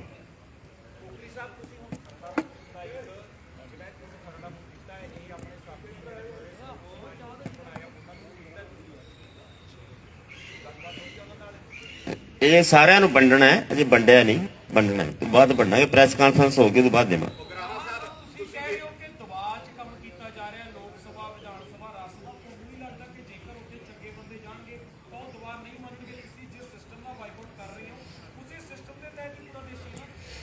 ਉਸੇ ਸਿਸਟਮ ਦੇ ਵਿੱਚ ਪਹੁੰਚਣ ਦੀ ਖਾਤਰ ਜਿਹੜਾ ਤਰੀਕਾਕਾਰ ਹੈ ਉਹ ਤਰੀਕਾਕਾਰ ਵੀ ਲੋਕ ਰਾਜੀ ਨਹੀਂ ਹੈ। ਦੂਜੀ ਗੱਲ, ਉੱਥੇ ਤੁਸੀਂ ਪਹੁੰਚ ਜਾਓਗੇ, ਮੈਂ ਤੁਹਾਨੂੰ ਪਹਿਲਾਂ ਅਰਜ਼ ਕਰਕੇ ਹਟਿਆ ਵੀ ਜਿਹੜੀਆਂ ਨੀਤੀਆਂ ਸਾਡਾ ਨੁਕਸਾਨ ਕਰ ਰਹੀਆਂ ਨੇ ਇਹ ਪਾਰਲੀਮੈਂਟ ਦੇ ਵਿੱਚ ਨਹੀਂ ਕਦੇ ਵੀ ਬਣੀਆਂ। ਇਹ ਵਿਦੇਸ਼ੀ ਤਾਕਤਾਂ ਨੇ, ਜਿਹੜੇ ਸਾਮਰਾਜੀ ਦੇਸ਼ ਨੇ, ਜਿਹੜੇ ਸਾਡੇ ਦੇਸ਼ ਤੇ ਠੋਸਦੇ ਨੇ ਤੇ ਸਾਡੇ ਹਾਕਮ ਉਹਨਾਂ ਨੂੰ ਪ੍ਰਵਾਨ ਕਰਦੇ, ਉਹ ਉਹਨਾਂ ਦੀਆਂ ਨੀਤੀਆਂ ਪ੍ਰਵਾਨ ਕਰਕੇ ਹੇਠਾਂ ਰਾਜਾਂ 'ਚ ਲਾਗੂ ਹੁੰਦੀਆਂ ਨੇ। ਇਹਦੇ ਨਾਲ ਹੀ ਬੇਰੁਜ਼ਗਾਰੀ ਹੈ, ਇਹਦੇ ਨਾਲ ਹੀ ਪਬਲਿਕ ਸੈਕਟਰ ਨੂੰ ਵੇਚਣ ਦੀ ਗੱਲ ਹੈ। ਇਹੀ ਹੈ ਨਾ ਕਿ ਤੁਸੀਂ ਕਹਿ ਰਹੇ ਹੋ ਉਹ ਲੋਕ ਬਾਹਰ ਦੀਆਂ ਨੀਤੀਆਂ ਨੂੰ ਲਾਗੂ ਕਰ ਰਹੇ ਆ ਦੇਸ਼ ਦੇ ਵਿੱਚ, ਜਿਹੜੀ ਗੱਲ ਤੁਸੀਂ ਪੁਆਇੰਟ ਲੈ ਰਹੇ ਹੋ। ਜੇਕਰ ਉੱਥੇ ਬੰਦੇ ਉਹ ਬੈਠੇ ਹੋਣਗੇ ਜਿਹੜੇ ਉਹ ਨੀਤੀਆਂ ਨੂੰ ਨਾ ਮੰਨਣ, ਤਾਂ ਤੁਹਾਨੂੰ ਨਹੀਂ ਲੱਗਦਾ ਤੁਹਾਨੂੰ ਉਸ ਪਾਰਲੀਮੈਂਟਰੀ ਸਿਸਟਮ 'ਚ ਹਿੱਸਾ ਲੈਣਾ ਚਾਹੀਦਾ? ਤੁਸੀਂ ਉੱਥੇ ਬੈਠੇ ਹੋ ਤਾਂ ਤੁਸੀਂ ਉਹ ਦਬਾਅ ਨਹੀਂ ਮੰਨੋਗੇ? ਦੇਖੋ, ਪਾਰਲੀਮੈਂਟ ਦੇ ਵਿੱਚ ਕੋਈ ਜਾਵੜੇ ਜੋ ਸਿਸਟਮ ਪ੍ਰਬੰਧ ਚੱਲ ਰਿਹਾ ਕੁੱਲ ਦੁਨੀਆ ਦਾ, ਉਹਦੇ ਚੋਂ ਬਾਹਰ ਨਹੀਂ ਨਿਕਲ ਸਕਦੇ। ਤੁਹਾਨੂੰ ਸਾਰਿਆਂ ਨੂੰ ਯਾਦ ਹੋਣਾ ਹੈ ਇਰਾਕ ਦੇ ਸਦਾਮ ਹੁਸੈਨ ਨੇ ਇਸ ਗੱਲ ਤੋਂ ਜਵਾਬ ਦਿੱਤਾ ਕਿ ਸਾਡੇ ਜਿਹੜੇ ਤੇਲ ਦੇ ਖੂਹ ਹੈ, ਪ੍ਰਬੰਧ ਹੈ, ਅਸੀਂ ਇਹ ਕੌਮੀ ਰੱਖਣੇ ਹੈ। ਜਣਦੀ ਉੱਥੇ ਇਹ ਬਹਾਨਾ ਬਣਾ ਕੇ ਕਿ ਤੁਹਾਡੇ ਪਰਮਾਣੂ ਬੰਬ ਹੈ, ਉਹਨੇ ਕਿਹਾ ਵੀ ਸਾਡੇ ਕੋਈ ਪਰਮਾਣੂ ਬੰਬ ਨਹੀਂ, ਤੁਸੀਂ ਤਲਾਸ਼ੀ ਲੈ ਸਕਦੇ ਹੋ। ਜਦੋਂ ਉਹ ਨੀਤੀਆਂ ਉਹਨਾਂ ਦੇ ਮੁਤਾਬਕ ਨਹੀਂ ਲਾਗੂ ਕੀਤੀਆਂ, ਇਰਾਕ ਤੇ ਇਰਾਨ ਤੇ ਜਾ ਕੇ ਕਬਜ਼ਾ ਕੀਤਾ, ਸਦਾਮ ਹੁਸੈਨ ਨੂੰ ਕਤਲੇਆਮ ਕੀਤਾ। ਆਹ ਕੁਛ ਕਰਦੇ ਆ ਸਾਮਰਾਜੀ ਦੇਸ਼। ਹੱਲ ਕੀ ਨਜ਼ਰ ਆਉਂਦਾ? ਹੱਲ ਕੀ ਦੇਖਦੇ ਹੋ? ਕਿਸ ਤਰੀਕੇ ਨਾਲ ਹੱਲ ਹੈ? ਹੱਲ ਅਸੀਂ ਬਹੁਤ ਜ਼ੋਰ ਨਾਲ ਦੱਸਿਆ ਤੁਹਾਨੂੰ। ਕੱਲਾ ਵਿਰੋਧ ਦਾ ਤਰੀਕੇ ਹੱਲ ਨਹੀਂ, ਵਿਰੋਧ ਦਾ ਨਹੀਂ। ਦੇਖੋ, ਜਿੱਥੇ ਕੋਈ ਲੋਕ ਏਕਾਤਵਾਕ ਕਰਦੇ ਹੈ, ਜੇ ਅੰਗਰੇਜ਼ ਇੱਥੋਂ ਗਏ, ਲੋਕ ਇੱਥੋਂ ਤੱਕ ਤਿਆਰ ਹੋ ਗਏ ਕਿ ਅਸੀਂ ਰਹੀਏ ਨਾ ਰਹੀਏ, ਅੰਗਰੇਜ਼ ਨਹੀਂ ਰਹਿਣ ਦਿੰਦੇ। ਜਲਿਆਂਵਾਲੇ ਬਾਗ 'ਚ ਕਿੱਡਾ ਕੁਛ ਰਚਾਇਆ ਸੀ ਉਹਨਾਂ ਨੇ, ਜਿੰਦੀ ਸਿਰੇ ਦੀ ਲੋਕਾਂ ਤੇ ਜ਼ਬਰ ਕੀਤਾ, ਪਰ ਲੋਕ ਮਾਨਸਿਕ ਤੌਰ ਤੇ ਇੱਥੋਂ ਤਿਆਰ ਹੋ ਗਏ। ਹੁਣ ਮੋਦੀ ਸਾਹਿਬ ਨੇ ਕਿਹੜਾ ਪਿੱਛੇ ਮੁੜਨਾ ਸੀ? ਪੰਜਾਬ 'ਚੋਂ ਘੋੜ ਸ਼ੁਰੂ ਹੋ ਕੇ ਦੇਸ਼ 'ਚ ਗਿਆ, ਪੂਰੇ ਵਿਦੇਸ਼ ਦੇ ਲੋਕਾਂ ਦੀ ਸਪੋਰਟ ਮਿਲੀ, ਤੇ ਜਿਹੜਾ ਯੂਪੀ ਦੇ ਰਾਹੀਂ ਹੋ ਕੇ ਸੈਂਟਰ ਸਰਕਾਰ ਬਣਦੀ ਹੈ, ਯੂਪੀ ਖਿਸਕਦੀ ਦੀ ਸੀ। ਉਸ ਤੋਂ ਬਾਅਦ ਮੋਦੀ ਸਾਹਿਬ ਨੂੰ ਪਿੱਛੇ ਹਟਣਾ ਪਿਆ, ਜਿਹਨੂੰ ਕਹਿੰਦੇ ਸੀ ਇੱਕ ਕਦਮ ਪਿੱਛੇ ਹਟਿਆ, 2 ਕਦਮ ਫੇਰ ਗਾਹਾਂ ਵਧਾਂਗੇ। ਉਗਰਾਹਾਂ ਸਾਹਿਬ ਬਹੁਤ ਵੱਡਾ ਹੈ, ਲੇਕਿਨ 24 ਕਿਸਾਨ ਜਥੇਬੰਦੀਆਂ ਜਿਹੜੀਆਂ ਚੋਣ ਲੜਦੀਆਂ 19 ਨੇ ਲਫ਼ਜ਼ਾਂ ਦੇ ਵਿੱਚ ਕਹਿ ਰਹੇ ਨੇ ਕਿ ਸਿਸਟਮ ਦੇ ਵਿੱਚ ਰਹਿ ਕੇ ਸਿਸਟਮ ਨੂੰ ਬਦਲਿਆ ਜਾ ਸਕਦਾ ਹੈ। ਤੁਸੀਂ ਕਹਿ ਰਹੇ ਹੋ ਇਕੱਲਾ ਵਿਰੋਧ ਹੈ, ਉਸੇ ਨਾਲ ਸਿਸਟਮ ਬਦਲਿਆ ਜਾ ਸਕਦਾ ਹੈ। ਉਹ ਕਹਿੰਦੇ 11 ਮਹੀਨੇ 12 ਮਹੀਨੇ ਬਹਿ ਕੇ ਵੇਖ ਲਿਆ, 750 ਤੋਂ ਵੱਧ ਸ਼ਹੀਦੀਆਂ ਹੋ ਗਈਆਂ, ਲੇਕਿਨ ਬਾਅਦ ਦੇ ਵਿੱਚ ਸਰਕਾਰ ਜਾਗੀ ਹੈ। ਜੇਕਰ ਅਸੀਂ ਸਰਕਾਰ ਦਾ ਹਿੱਸਾ ਹੋਵਾਂਗੇ ਜਾਂ ਸਿਸਟਮ ਦੇ ਵਿੱਚ ਹੋਵਾਂਗੇ ਤੇ ਉਨ ਪਾਲਿਸੀਆਂ ਦੀ ਖਿਲਾਫਤ ਸਿਸਟਮ ਦੇ ਵਿੱਚ ਰਹਿ ਕੇ ਕਰਾਂਗੇ ਜਿਹੜੀ ਕਿਸਾਨ ਮਾਰੂ ਹੋਣਗੀਆਂ, ਜਿਹੜੀ ਸਮਾਜ ਮਾਰੂ ਹੋਣਗੀਆਂ। ਤੁਸੀਂ ਕਿੱਦਾਂ ਇਸ ਨੂੰ ਦੇਖਦੇ ਹੋ? ਦੇਖੋ, ਇੱਕ ਤਜਰਬਾ ਹੈ, ਇੱਕ ਗੱਲ ਕੀਤੀ ਹੈ ਵੀ ਸਿਸਟਮ ਸੁਧਾਰਨਾ ਹੈ ਤਾਂ ਕਿਵੇਂ ਸੁਧਾਰਨਾ। ਇਹਦਾ ਇਹ ਨਹੀਂ ਵੀ ਇੱਕੋ ਹੀ ਰਾਹ ਹੈ, ਕਿਸੇ ਨੇ ਕੋਈ ਰਾਹ ਚੁਣ ਲਿਆ, ਕਿਸੇ ਨੇ ਕੋਈ ਰਾਹ ਚੁਣ ਲਿਆ।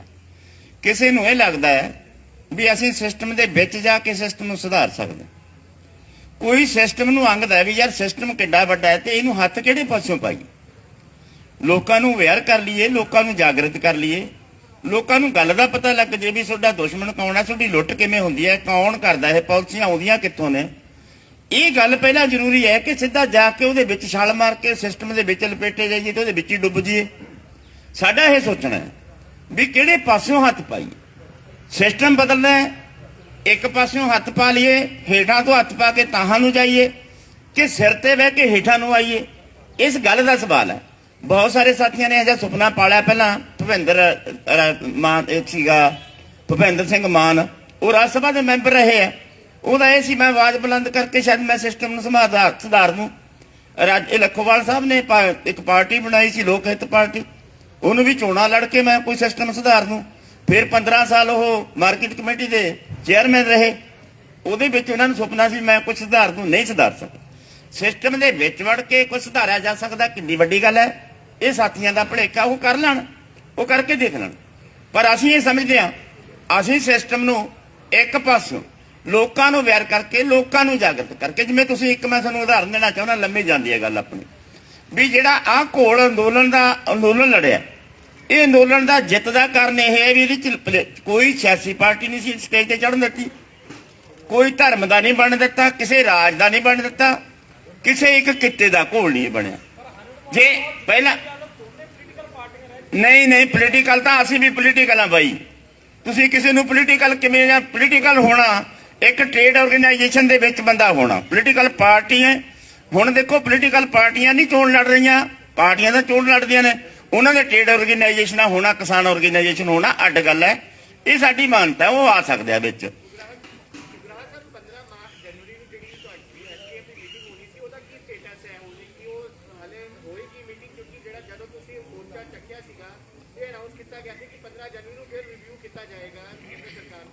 ਉਹ ਜਿਹੜੀ 15 ਜਨਵਰੀ ਦੀ ਮੀਟਿੰਗ ਹੈ ਸਾਡੀ ਸਟੈਂਡ ਕਰਦੀ ਹੈ। ਉਹ ਜਿਹੜੇ ਸਮਝੌਤੇ ਸਾਨੂੰ ਗ੍ਰਹਿ ਮੰਤਰਾਲੇ ਵੱਲੋਂ ਲਿਖਤੀ ਚਿੱਠੀ ਮਿਲੀ ਸੀ ਵੀ ਉਹ ਲੇਖਮਪੁਰੀ ਘਟਨਾ ਦਾ ਕੀ ਬਣ ਗਿਆ, ਅਜੈ ਮਿਸਰਾ ਦਾ ਕੀ ਬਣ ਗਿਆ, MSP ਦੀ ਕਮੇਟੀ ਬਣਾਉਣੀ ਸੀ ਉਹਦਾ ਕੀ ਬਣ ਗਿਆ, ਜਿਹੜੇ ਕੇਸ ਵਾਪਸੀ ਦੀ ਗੱਲ ਸੀ ਦਿੱਲੀ ਵਾਲੇ ਤੇ ਹਰਿਆਣੇ ਵਾਲੇ ਉਹਨਾਂ ਗੱਲਾਂ ਦਾ ਕੀ ਬਣ ਗਿਆ, ਉਹਦਾ ਜਾਇਜ਼ਾ ਲੈਣਾ, ਰਿਪੋਰਟ ਲੈਣੀ ਹੈ। ਉਸ ਤੋਂ ਬਾਅਦ ਆ ਜਿਹੜੀਆਂ 22 ਜਥੇਬੰਦੀਆਂ ਨੇ ਸੰਯੁਕਤ ਸਮਾਜ ਮੋਰਚਾ ਬਣਾਇਆ, ਇਹਨਾਂ ਨਾਲ ਰਿਸ਼ਤੇ ਕਹੇ ਜੇ ਰੱਖਣ, ਉੱਥੇ ਇਹ ਗੱਲਾਂ ਤੈਅ ਹੋਣਗੀਆਂ। ਉਸ ਤੋਂ ਬਾਅਦ ਕੋਈ ਐਕਸ਼ਨ ਪ੍ਰੋਗਰਾਮ ਵੀ ਦਿੱਤਾ ਜਾ ਸਕਦਾ। ਤੁਹਾਡੇ ਤੱਕ ਅਪਰੋਚ ਕੀਤੀ ਕਿਉਂਕਿ ਤੁਸੀਂ ਬਹੁਤ ਵੱਡੀ ਜਥੇਬੰਦੀ ਹੋ ਪੰਜਾਬ ਦੀ, ਜਿਹੜੀ SSM ਬਣਿਆ, ਉਹ ਕੱਲ ਉਹਨਾਂ ਦੇ ਬਿਆਨ ਸੀ ਕਿ ਉਗਰਾਹਾਂ ਸਾਹਿਬ ਸਾਡੇ ਵੱਡੇ ਭਰਾ ਨੇ, ਉਹ ਸਾਡੇ ਨਾਲ ਆ ਜਾਣਗੇ। ਤੁਹਾਡਾ ਜਿਹੜੀ ਕਮੇਟੀ ਬਣਾਈ ਗਈ ਆ, ਤੁਹਾਡੇ ਨਾਲ ਹੁਣ ਤੱਕ ਰਾਬਤਾ ਹੋਇਆ ਇਲੈਕਸ਼ਨ ਲੜਨ ਨੂੰ ਲੈ ਕੇ? ਇਹਦੇ ਨਾਲ ਹੀ ਦੇਖੋ ਇਹ ਬਿਲਕੁਲ ਹਾਂਜੀ ਇਹਦੇ ਨਾਲ ਹੀ ਜੁੜਦਾ। ਇਹ ਵੀ ਕਿਹਾ ਸੀ ਰਾਜੇਵਾਲ ਸਾਹਿਬ ਨੇ ਕਿ ਉਗਰਾਹਾਂ ਸਾਹਿਬ ਕੋਲੇ ਜਾਂ ਉਗਰਾਹਾਂ ਜਥੇਬੰਦੀ ਦੇ ਕੋਲ ਸਾਡੇ ਕੋਲੇ ਆਉਣ ਤੋਂ ਬਿਨਾਂ ਹੋਰ ਕੋਈ ਰਸਤਾ ਹੈ ਨਹੀਂ, ਉਹ ਸਾਡੇ ਚਲੋ ਉਹ ਜੋ ਵੀ ਮਰਜ਼ੀ ਕਹਿ ਸਕਦੇ ਆ, ਉਹਨਾਂ ਦਾ ਹੱਕ ਹੈ। ਅਸੀਂ ਤਾਂ ਇਹ ਸਪਸ਼ਟ ਕਰਨਾ ਚਾਹੁੰਦੇ ਆ ਬਈ ਜਿਹੜਾ ਕਿਸਾਨੀ ਦਾ ਘੋਲ ਚੱਲਿਆ, ਜਿਹਦੇ ਚ ਕੱਲੀਆਂ ਕਿਸਾਨ ਜਥੇਬੰਦੀਆਂ ਨੇ ਨਹੀਂ, ਬਹੁਤ ਸਾਰੀਆਂ ਦੁਕਾਨਦਾਰਾਂ ਦੀਆਂ, ਪੱਤਰਕਾਰਾਂ ਦੀਆਂ, ਵਕੀਲਾਂ ਦੀਆਂ, ਖੇਤ ਮਜ਼ਦੂਰਾਂ ਦੀਆਂ, ਸਾਰਿਆਂ ਨੇ ਯੋਗਦਾਨ ਪਾਇਆ। ਉਹਦੇ ਵਿੱਚ ਉਹ ਜਥੇਬੰਦੀਆਂ ਵੀ ਸ਼ਾਮਲ ਸੀ। ਇਸ ਵੇਲੇ ਵੀ ਉਹ ਜਥੇਬੰਦੀਆਂ ਬਿਆਨ ਦੇ ਰਹੀਆਂ ਕਿ ਅਸੀਂ 15 ਦੀ ਮੀਟਿੰਗ 'ਚ ਕੋਈ ਸਾਂਝਾ ਪ੍ਰੋਗਰਾਮ ਉਲੀਕਾਂਗੇ। ਅਗਲੀ ਗੱਲ ਜਿਹੜੀ ਮੈਂ ਦੱਸਣੀ ਚਾਹੁੰਦਾ, ਜਿਹੜੀ ਬਾਰ-ਬਾਰ ਆ ਰਹੀ ਹੈ ਵੀ ਤੁਸੀਂ ਫਿਰ ਕਿਵੇਂ ਕਰੋਗੇ, ਅਸੀਂ ਸਾਫ਼ ਕਰ ਚੁੱਕੇ ਹਾਂ, ਹੋਰ ਸਾਫ਼ ਕਰ ਦਿੰਦਾ ਮੈਂ। ਕਿਵੇਂ? ਕਿਸਾਨੀ ਦੇਸ਼ ਦੀ ਸਭ ਤੋਂ ਵੱਡੀ ਜਮਾਤ ਹੈ। ਇਹ ਕਿਸਾਨੀ ਨੂੰ ਅਸੀਂ ਜਥੇਬੰਦ ਕਰਨ ਤੇ ਪੂਰਾ ਤਾਣ ਲਾਇਆ ਹੋਇਆ। ਸਭ ਤੋਂ ਵੱਧ ਰੁਜ਼ਗਾਰ ਹੈ ਇਹਦੇ 'ਚ, ਸਭ ਤੋਂ ਵੱਧ ਪੀੜਿਤ ਹੋਈ ਹੈ, ਦੱਬੀ ਹੋਈ ਹੈ, ਕੁਚਲੀ ਹੋਈ ਹੈ, ਖੁਦਕੁਸ਼ੀਆਂ ਲਈ ਮਜਬੂਰ ਕੀਤੀ ਹੋਈ ਹੈ। ਇਹਨੂੰ ਜਥੇਬੰਦ ਜਦੋਂ ਕਰਦੇ, ਜਦੋਂ ਇਹ ਕਰੜੇ ਸੰਘਰਸ਼ ਲੜਦੀ ਹੈ ਤਾਂ ਸਾਰੇ ਇਹਦੇ ਵੱਲ ਝਾਕਦੇ ਆ ਤੇ ਆਉਂਦੇ, ਇਹਨੇ ਧੁਰਾ ਬਣਨਾ ਲੋਕ ਲਹਿਰ ਦਾ। ਅਸੀਂ ਲੋਕ ਲਹਿਰ ਬਣਾਉਣ ਵਾਸਤੇ ਸਾਡੀ ਸਿਆਸਤ ਇਹ ਹੈ ਜਥੇਬੰਦੀ ਦੀ, ਚੋਣਾਂ 'ਚ ਨਹੀਂ। ਅਸੀਂ ਤਾਂ ਲੋਕ ਲਹਿਰ ਬਣਾਉਣੀ ਹੈ। ਚੋਣਾਂ ਰਾਹੀਂ ਲੋਕ ਲਹਿਰ ਨਹੀਂ ਬਣ ਸਕਦੀ, ਵੋਟਾਂ ਰਾਹੀਂ ਲੋਕ ਲਹਿਰ ਨਹੀਂ ਬਣ ਸਕਦੀ। ਅਸੀਂ ਲੋਕ ਲਹਿਰ ਬਣਾਉਣੀ ਹੈ ਜਿਹਦਾ ਧੁਰਾ ਕਿਸਾਨੀ ਨੇ ਬਣਨਾ। ਅਸੀਂ ਤਾਂ ਇਹ ਵੀ ਚਾਹਾਂਗੇ ਕਿ ਜਿੱਦਾਂ ਭੁਲੇਖਾ ਨਿਕਲ ਗਿਆ 24 ਜਾਂ 22 ਜਥੇਬੰਦੀਆਂ ਦਾ ਚੋਣ ਲੜਨ ਵਾਲਾ, ਇਹਦੇ ਰਾਹੀਂ ਸੁਧਾਰ ਕਰਨ ਵਾਲਾ, ਕਿਸਾਨ ਪੱਖੀ ਨੀਤੀਆਂ ਲਿਆਉਣ ਵਾਲਾ, ਉਹ ਵੀ ਕਹਿ ਰਿਹਾ ਵੀ ਅਸੀਂ ਸੰਯੁਕਤ ਮੋਰਚੇ ਦੇ ਵਿੱਚ ਹਾਂ। ਅਸੀਂ ਵੀ ਸਮਝਦੇ ਹਾਂ ਵੀ ਵਿੱਚ ਹੀ ਆ। ਜੇ ਉਹ ਇੱਕ ਵਾਰੀ ਜਿੱਤ, ਆਪਾਂ ਵੱਡੀ ਜਿੱਤ ਲਈ, ਲੋਕਾਂ ਨੇ ਗਾਹਾਂ ਮੰਗਾਂ ਖੜੀਆਂ, ਉਹਦੇ ਵਿੱਚੋਂ ਵੀ ਖੜੀਆਂ MSP ਵਾਲੀ ਜਾਂ ਕੇਸਾਂ ਦੀ ਵਾਪਸੀ ਵਾਲੀ ਜਾਂ ਲਖੀਮਪੁਰ ਵਾਲੀ, ਆਹ ਵੱਡੀਆਂ ਮੰਗਾਂ ਜਿਹੜੀਆਂ ਹੈਗੀਆਂ ਇਹ ਵੀ ਖੜੀਆਂ। ਇਹਨਾਂ ਤੇ ਏਕਾ ਬਣਾਈ ਰੱਖਾਂਗੇ, ਉਹਨਾਂ ਨਾਲ ਵੀ ਤੇ ਹੋਰ ਜਥੇਬੰਦੀਆਂ ਨਾਲ ਵੀ। ਪੂਰੇ ਦੇਸ਼ ਦੀ ਲੋਕ ਲਹਿਰ ਪੈਦਾ ਕਰਨ ਦਾ ਸਾਡਾ ਟੀਚਾ ਹੈ। ਸਾਡੀ ਜਥੇਬੰਦੀ ਦੇ ਵਿਧਾਨ 'ਚ ਇਹ ਗੱਲਾਂ ਲਿਖੀਆਂ ਹੋਈਆਂ। ਉਹਦੇ ਸਿਰ ਤੇ ਆ ਤਬਦੀਲੀਆਂ ਜਿਹੜੀਆਂ ਚਾਹੁੰਦੇ ਆ ਵੀ ਕਾਰਪੋਰੇਟ ਸਾਮਰਾਜੀਆਂ ਦਾ ਜਿਹੜਾ ਸਾਡੇ ਤੇ ਗਲਬਾ ਹੈ, ਚੋਰ ਗੁਲਾਮੀ ਚੱਲ ਰਹੀ ਹੈ ਇਸ ਵੇਲੇ, ਸਿੱਧੀ ਗੁਲਾਮੀ ਬੇਸ਼ੱਕ ਨਹੀਂ, ਉਹ ਵੀ ਖਤਮ ਹੋਵੇ। ਤੇ ਜਿਹੜਾ ਆਹ ਸੂਦਖੋਰਾਂ ਦਾ, ਜ਼ਗੀਰਦਾਰਾਂ ਦਾ ਗਲਬਾ, ਖੇਤੀ ਦੀ ਕਮਾਈ ਅੱਧੀ ਇਹੀ ਖਾ ਜਾਂਦੇ ਆ, ਅੱਧੀ ਕਾਰਪੋਰੇਟ ਲੈ ਜਾਂਦੇ ਲੁੱਟ ਕੇ, ਇਹ ਸਾਰਾ ਕੁਝ ਖਤਮ ਕਰਨ ਤੇ ਸਾਡਾ ਤਾਣ ਲੱਗਿਆ ਹੈ। ਉਹਦੇ ਦੁਆਲੇ ਲੋਕ ਲਹਿਰ ਬਣਨੀ ਹੈ। ਉਦੋਂ ਮਗਰੋਂ ਲੋਕ ਸੋਚ ਲੈਣਗੇ ਵੀ ਹੁਣ ਬੁਨਿਆਦੀ ਤਬਦੀਲੀ ਲੋਕਾਂ ਦੀ ਪੁੱਗਤ, ਕਿਸਾਨਾਂ, ਮਜ਼ਦੂਰਾਂ, ਕਿਰਤੀਆਂ ਦੀ ਪੁੱਗਤ ਕਿਵੇਂ ਲਿਆਉਣੀ ਹੈ। ਕੋਈ ਪੋਲੀਟੀਕਲ ਪਾਰਟੀ ਵੀ ਵਿੱਚੋਂ ਨਿਕਲ ਸਕਦੀ ਹੈ, ਜਿਵੇਂ ਇਸ ਘੋਲ ਦੇ ਵਿੱਚੋਂ ਸੰਯੁਕਤ ਮੋਰਚਾ ਨਿਕਲਿਆ। ਕਦੇ ਨਹੀਂ ਸੀ ਇਸ ਤਰ੍ਹਾਂ ਇੱਕਾ ਹੋਇਆ ਜਥੇਬੰਦੀਆਂ ਦਾ। ਐ ਜਦੋਂ ਲਹਿਰ ਵਧੂਗੀ, ਉਹਦੇ ਵਿੱਚੋਂ ਨਵੇਂ-ਨਵੇਂ ਤਰੀਕੇ, ਨਵੇਂ-ਨਵੇਂ ਰੂਪ ਕੱਢੇ ਜਾਣਗੇ। ਇਹ ਸਾਡਾ ਟੀਚਾ। ਹਾਂ, ਮੈਂ ਇੱਕ ਮਿੰਟ ਜੀ, ਮੈਂ ਇਹਦੇ 'ਚ ਥੋੜੀ ਗੱਲ ਦਾ ਵਾਧਾ ਕਰਨਾ ਚਾਹੁੰਦਾ ਹਾਂ। ਜਿਹੜਾ ਸੀਗਾ ਵੀ ਰਾਜੇ ਵਾਲੇ ਕਹਿੰਦੇ ਜੀ ਗਰਾਹਾਂ ਵਾਲੇ ਸਾਹਿਬ ਤਾਂ ਸਾਡੀ ਗੱਲ ਹੋ ਗਈ, ਆਉਣਗੇ। ਅਸੀਂ ਇਹਦੇ ਉਲਟ ਕਹਿਣਾ ਚਾਹੁੰਦੇ ਹਾਂ ਕਿ ਉਹ ਗੇੜਾ ਗੂੜਾ ਮਾਰਿਆ ਹੁਣ, ਦੇਖਿਆ ਹੁਣ ਅਖੀਰ ਉਹਨਾਂ ਨੂੰ ਸਾਡੇ ਵਾਲੇ ਥਾਂ ਤੇ ਆਉਣਾ ਪੈਣਾ ਹੈ।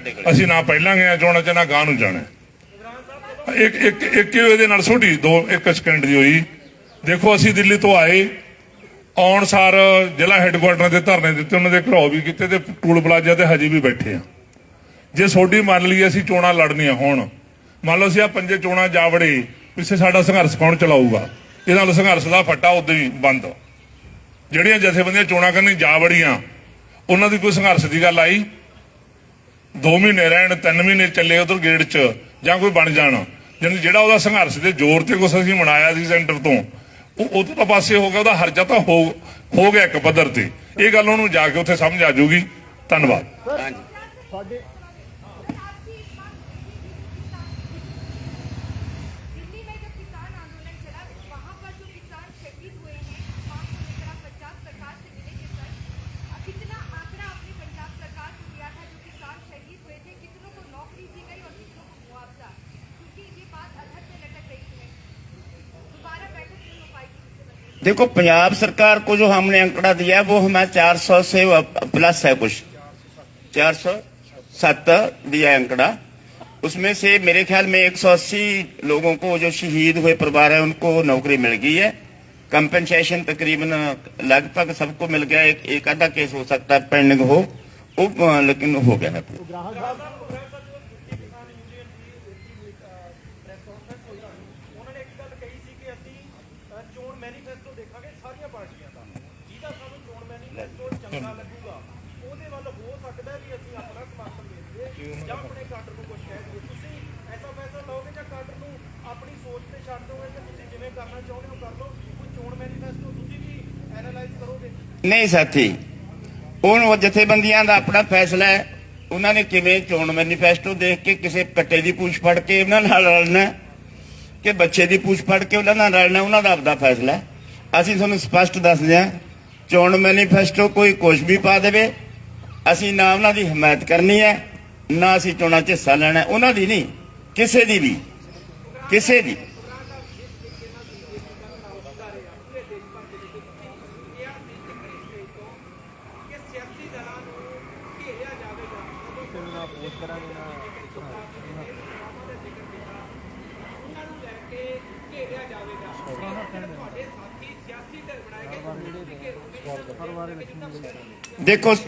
ਦੇਖੋ ਸਾਥੀਓ, ਜਦੋਂ ਤੱਕ ਕਾਨੂੰਨ ਵਾਪਸ ਨਹੀਂ ਲਏ ਗਏ ਸੀ, ਉਦੋਂ ਤੱਕ ਸਾਡੀ ਇਹ ਪੋਜੀਸ਼ਨ ਸਟੈਂਡ ਕਰਦੀ ਸੀ, ਘੇਰਿਆ ਜਾਏਗਾ। ਤੁਸੀਂ ਇੱਕ ਹੋਰ ਸਾਡਾ ਬਿਆਨ ਵੀ ਪੜ੍ਹਿਆ ਹੋਣਾ, ਅਸੀਂ ਘੇਰਨ ਦੇ ਵਿੱਚ ਰੱਖਿਆ ਸੀ ਵੀ ਬੀਜੇਪੀ ਨੂੰ ਘੇਰਿਆ ਜਾਵੇਗਾ, ਦੋਨਾਂ ਤੋਂ ਸਵਾਲ ਪੁੱਛਾਂਗੇ। ਹੁਣ ਇਹ ਕਾਨੂੰਨ ਵਾਪਸ ਹੋ ਗਏ, ਹੁਣ ਸਾਰਿਆਂ ਨੂੰ ਸਵਾਲ ਪੁੱਛਾਂਗੇ। ਹੁਣ ਘੇਰ ਘਰੀਏ ਵਾਲਾ ਸਵਾਲ ਨਹੀਂ ਹੈ।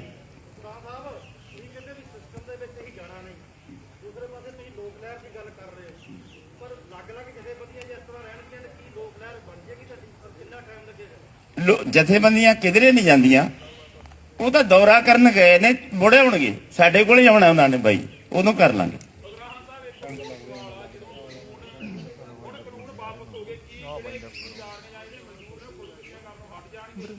ਨਹੀਂ ਬਾਈ, ਬਹੁਤ ਵੱਡੀਆਂ ਬੇਸਿਕ ਮੰਗਾਂ ਤਾਂ ਸਾਡੀਆਂ ਸਟੈਂਡ ਕਰਦੀਆਂ ਨੇ। ਅਸੀਂ ਤੁਹਾਨੂੰ ਕਹਿ ਵੀ ਬੁਨਿਆਦੀ ਮੰਗਾਂ ਤਾਂ ਸਾਡੀਆਂ ਸਟੈਂਡ ਕਰਦੇ ਨੇ, ਤਾਂ ਇੱਕ ਅਟੈਕ ਮੋੜਿਆ ਵਾਪਸ। ਅਜੇ ਸਾਡੇ ਚੁੱਲ੍ਹਿਆਂ ਨੂੰ ਫਾਇਦਾ ਤਾਂ ਕੋਈ ਹੋਇਆ ਨਹੀਂ ਇਹਦਾ। ਜਿਹੜੀਆਂ ਬੁਨਿਆਦੀ ਇਸ਼ੂ ਨੇ, ਜਿਹੜੇ ਜਿੰਨਾ ਚਿਰ ਉਹ ਹੱਲ ਨਹੀਂ ਹੁੰਦੇ, ਖੁਦਕੁਸ਼ੀਆਂ ਰਹਿਣਗੀਆਂ, ਆਰਥਿਕ ਸੰਕਟ ਰਹੂਗਾ।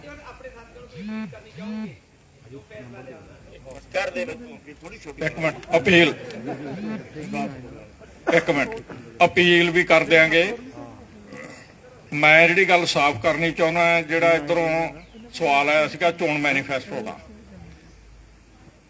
1952 ਤੋਂ ਜਦੋਂ ਪਹਿਲੀ ਇਲੈਕਸ਼ਨ ਹੋਈ, ਉਦੋਂ ਤੋਂ ਲੈ ਕੇ ਚੋਣ ਮੈਨੀਫੈਸਟੋ ਚੱਕ ਲਓ ਸਾਰੀਆਂ ਪਾਰਟੀਆਂ ਦੇ, A to Z। ਕਿਸੇ ਨੇ ਆਪਦੀ ਉਹ ਚੋਣ ਮੈਨੀਫੈਸਟੋ ਦੇ ਵਾਅਦੇ ਪੂਰੇ ਨਹੀਂ ਕੀਤੇ। ਅਸੀਂ ਕਿਉਂ ਕਿਸੇ ਦਾ ਚੋਣ ਮੈਨੀਫੈਸਟੋ ਵੇਖ ਕੇ ਉਹਦੀ ਹਮਾਇਤ ਕਰਾਂਗੇ? ਅਸੀਂ ਤਾਂ ਉਹਦਾ ਅਮਲ ਵੇਖ ਕੇ ਦੇਖਾਂਗੇ। ਹੋ ਸਕਦਾ ਕੱਲ ਨੂੰ ਇਹ ਜਥੇਬੰਦੀਆਂ ਆ ਜਾਣ ਤਾਕਤ ਵਿੱਚ, ਕਿਸਾਨਾਂ ਦੇ ਆਹ ਮਸਲੇ ਹੱਲ ਕਰ ਦੇਣ ਜਿਹੜੇ ਅਸੀਂ ਤੁਹਾਡੇ ਸਾਹਮਣੇ ਰੱਖੇ ਆ, ਜ਼ਮੀਨਾਂ ਦੀ ਵੰਡ ਵਾਲੇ, ਸੂਦਖੋਰੀ ਵਾਲੇ, ਹੋਰ ਬੁਨਿਆਦੀ ਵੱਡੇ ਮਸਲੇ, ਕਾਰ ਸਾਮਰਾਜੀਆਂ ਦੀ ਜਕੜ ਤੋੜਨ ਵਾਲੇ, ਇਹ ਹੱਲ ਕਰ ਦੇਣ, ਦੇਖ ਲਾਂਗੇ। ਪਰ ਅੱਜ ਬਿਲਕੁਲ ਨਹੀਂ। ਕੋਈ ਦੂਜੀ ਗੱਲ ਅਸੀਂ ਅਪੀਲ ਇਹ ਕਰਨੀ ਚਾਹੁੰਦੇ ਆ, ਪੂਰੇ ਕਿਰਤੀ ਸਮਾਜ ਨੂੰ, ਕਿਸਾਨਾਂ ਨੂੰ ਵੀ, ਖੇਤ ਮਜ਼ਦੂਰਾਂ ਨੂੰ ਵੀ, ਸਨਅਤੀ ਮਜ਼ਦੂਰਾਂ ਨੂੰ ਵੀ, ਪੱਤਰਕਾਰ, ਵਕੀਲ, ਬੁੱਧੀਜੀਵੀ, ਸਾਰਿਆਂ ਨੂੰ ਕਿ ਆ ਜਿਹੜੀ ਦੇਸ਼ ਦੀ ਸਭ ਤੋਂ ਵੱਡੀ ਜਮਾਤ ਹੈ, ਕਿਰਤੀ ਜਮਾਤ, ਇਹਦੇ ਨਾਲ ਜਿਹੜੀਆਂ ਹੋਰ ਸਾਰੀਆਂ ਕਿਰਤੀ ਜਮਾਤਾਂ ਹੈ, ਇਹਨਾਂ ਦੇ ਹਿੱਤਾਂ ਵਾਸਤੇ ਜਿਹੜੀ ਅਸੀਂ ਗੱਲ ਕਹੀ ਆ, ਸੰਘਰਸ਼ਾਂ ਨੂੰ ਹੋਰ ਕਰੜੇ ਕਰਨ ਵਾਲੀ, ਹੋਰ ਮਜ਼ਬੂਤ ਕਰਨ ਵਾਲੀ, ਉਹਦੇ ਵਿੱਚ ਆਪਦਾ ਯੋਗਦਾਨ ਪਾਓ। ਜਿੰਨਾ ਚਿਰ ਇਹ ਲਹਿਰ ਨਹੀਂ ਖੜੀ ਹੁੰਦੀ ਉਹਨਾਂ ਚਿਰ ਬੇਸ਼ੱਕ ਜਿਹਦਾ ਜੀ ਕਰਦਾ ਵੋਟਾਂ ਵੀ ਜਿੱਥੇ ਜੀ ਕਰਦਾ ਪਾ ਲਓ। ਅਸੀਂ ਨਹੀਂ ਕਹਿਣਾ ਵੀ ਇਹਨੂੰ ਪਾਓ ਤੇ ਇਹਨੂੰ ਨਾ ਪਾਓ, ਇਹ ਸਾਡੀ ਨੀਤੀ ਨਹੀਂ ਹੈ।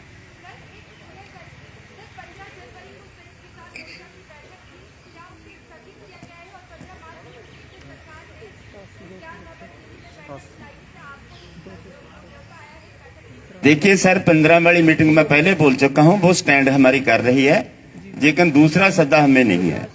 और बोलो, और बताएं, कोई सवाल नहीं।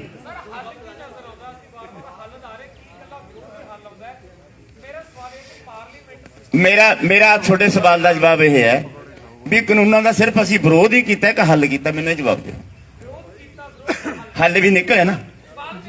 जे किसी का विरोध नहीं हो तो हल किमें हो?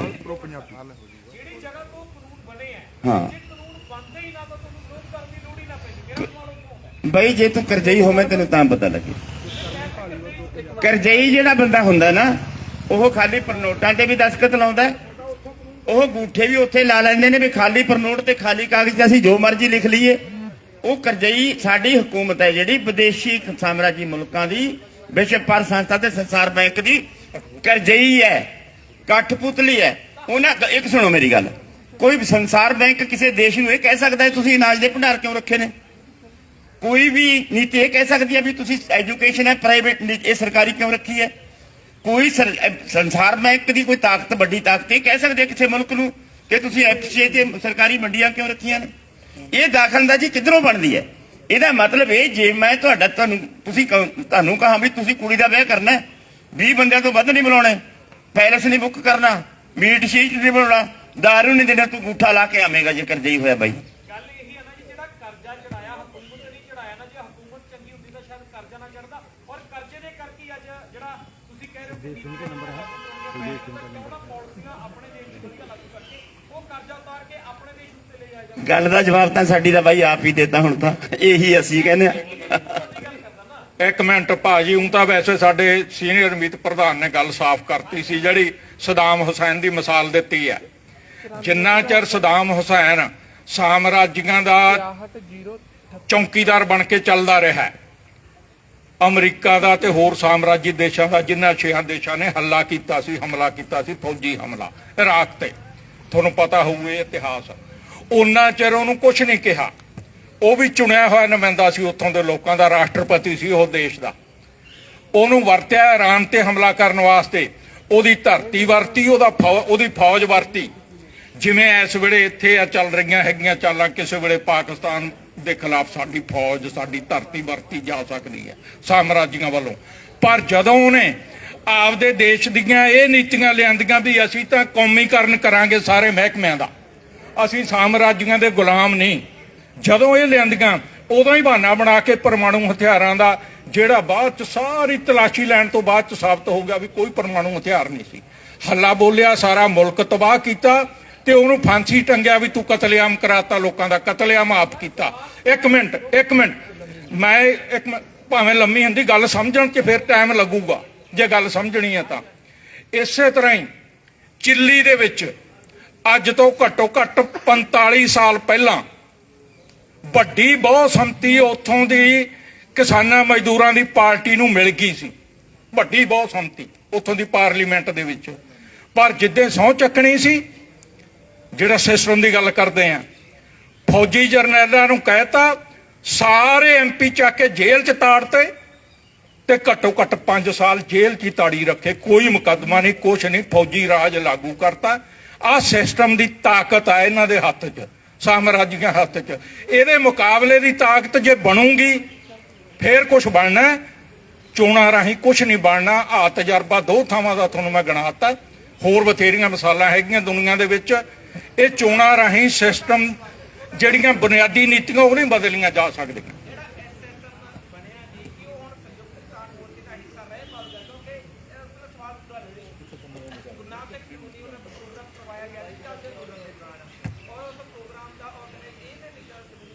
ਕੀਤਾ ਜੀ, ਤੁਸੀਂ ਸਸਪੈਂਡ ਕੀਤਾ ਸੀ। ਹੁਣ ਤਾਂ ਸਿਆਸੀ ਧਿਰ ਬਣ ਗਏ ਨੇ ਜੀ, ਤੁਸੀਂ ਕਿਹਾ ਸਿਆਸਤ ਤੋਂ ਇਹ ਦੂਰ ਰਹੇਗਾ, ਹਿੱਸਾ ਰਹਿਣਗੇ ਹੁਣ ਐਸਐਸਐਮ ਵਾਲੇ ਜਾਂ ਅਕਾਲ ਕਰੋ ਤੋਂ ਬਾਹਰ ਕਰ ਦੇਖੋ ਸਾਥੀ, ਉਸ ਟਾਈਮ ਅੰਦੋਲਨ ਚੱਲ ਰਿਹਾ ਸੀ। ਅੰਦੋਲਨ ਦੌਰਾਨ ਚੋਣਾਂ ਦੇ ਕੋਈ ਜਾਂ ਚੋਣਾਂ ਦੇ ਵਿੱਚ ਕੋਈ ਜਾਵੇ ਜਾਂ ਚੋਣਾਂ ਦਾ ਐਲਾਨ ਕਰੇ, ਉਦੋਂ ਉਹ ਤੋਂ ਵਰਜਿਤ ਸੀ। ਇਸ ਕਰਕੇ ਉਹਦੇ ਅਸੀਂ ਇਹ ਕਾਰਵਾਈ ਕੀਤੀ ਸੀ। ਹੁਣ ਚੋਣਾਂ ਉਹ ਮਸਲਾ ਕਾਨੂੰਨ ਵਾਪਸ ਹੋ ਗਏ, ਅਸੀਂ ਵਾਪਸ ਆ ਗਏ। ਇਹ ਜਿਹੜਾ ਮੋਰਚਾ ਬਣਿਆ ਐਸਐਮਐਸ, ਉਹ ਚੋਣ ਕਾਨੂੰਨ ਵਾਪਸ ਹੋਣ ਤੋਂ ਬਾਅਦ ਬਣਿਆ। ਉਹ ਮੋਰਚਾ ਅਸੀਂ ਨੇ ਮੁਲਤਵੀ ਕਰ ਲਿਆ। ਇਹਨਾਂ ਦੇ ਬਾਰੇ ਅਸੀਂ 22-15 ਤਰੀਕ ਨੂੰ ਸੋਚਾਂਗੇ ਕਿ ਇਹ ਸੰਯੁਕਤ ਮੋਰਚੇ ਦੇ ਵਿੱਚ 22 ਜਿਹੜੀਆਂ ਜਥੇਬੰਦੀਆਂ ਨੇ, ਅੱਜ ਤੱਕ ਮਤਲਬ ਕਿਸਾਨ ਜਥੇਬੰਦੀਆਂ ਕਦੇ ਚੋਣਾਂ ਦੇ ਵਿੱਚ ਨਹੀਂ ਲੜੀਆਂ। ਜਿਹੜੀਆਂ ਲੜੀਆਂ ਨੇ ਤਾਂ ਪਾਰਟੀਆਂ ਲੜੀਆਂ ਨੇ। ਇਹ ਜੇ ਤਾਂ 22 ਦੀਆਂ 22 ਜਥੇਬੰਦੀਆਂ ਪਾਰਟੀ ਦੇ ਰੂਪ ਦੇ ਵਿੱਚ ਐਸਐਮਐਸ ਦੇ ਵਿੱਚ ਸ਼ਾਮਲ ਹੋ ਗਈਆਂ, ਫਿਰ ਤਾਂ ਇਹਨਾਂ ਬਾਰੇ ਸੋਚਿਆ ਜਾਊ ਵੀ ਇਹਨਾਂ ਦਾ ਨਾਲ ਰਿਸ਼ਤਾ ਕਿਹੋ ਜਿਹਾ ਰੱਖੀਏ।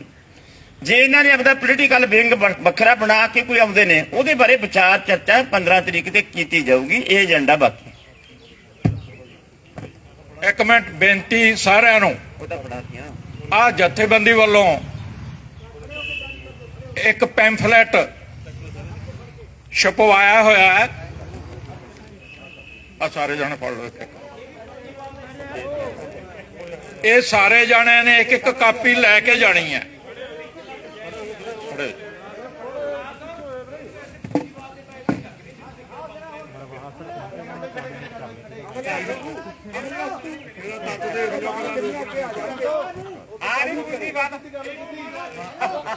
ਸਾਹਮਣੇ ਜਾ ਕੇ ਇਹਦਾ ਤੱਤ ਦੇਖ ਲਿਓ ਜੀ, ਕੱਲਾ ਰੂਪ ਨਾ ਦੇਖ ਲਿਓ।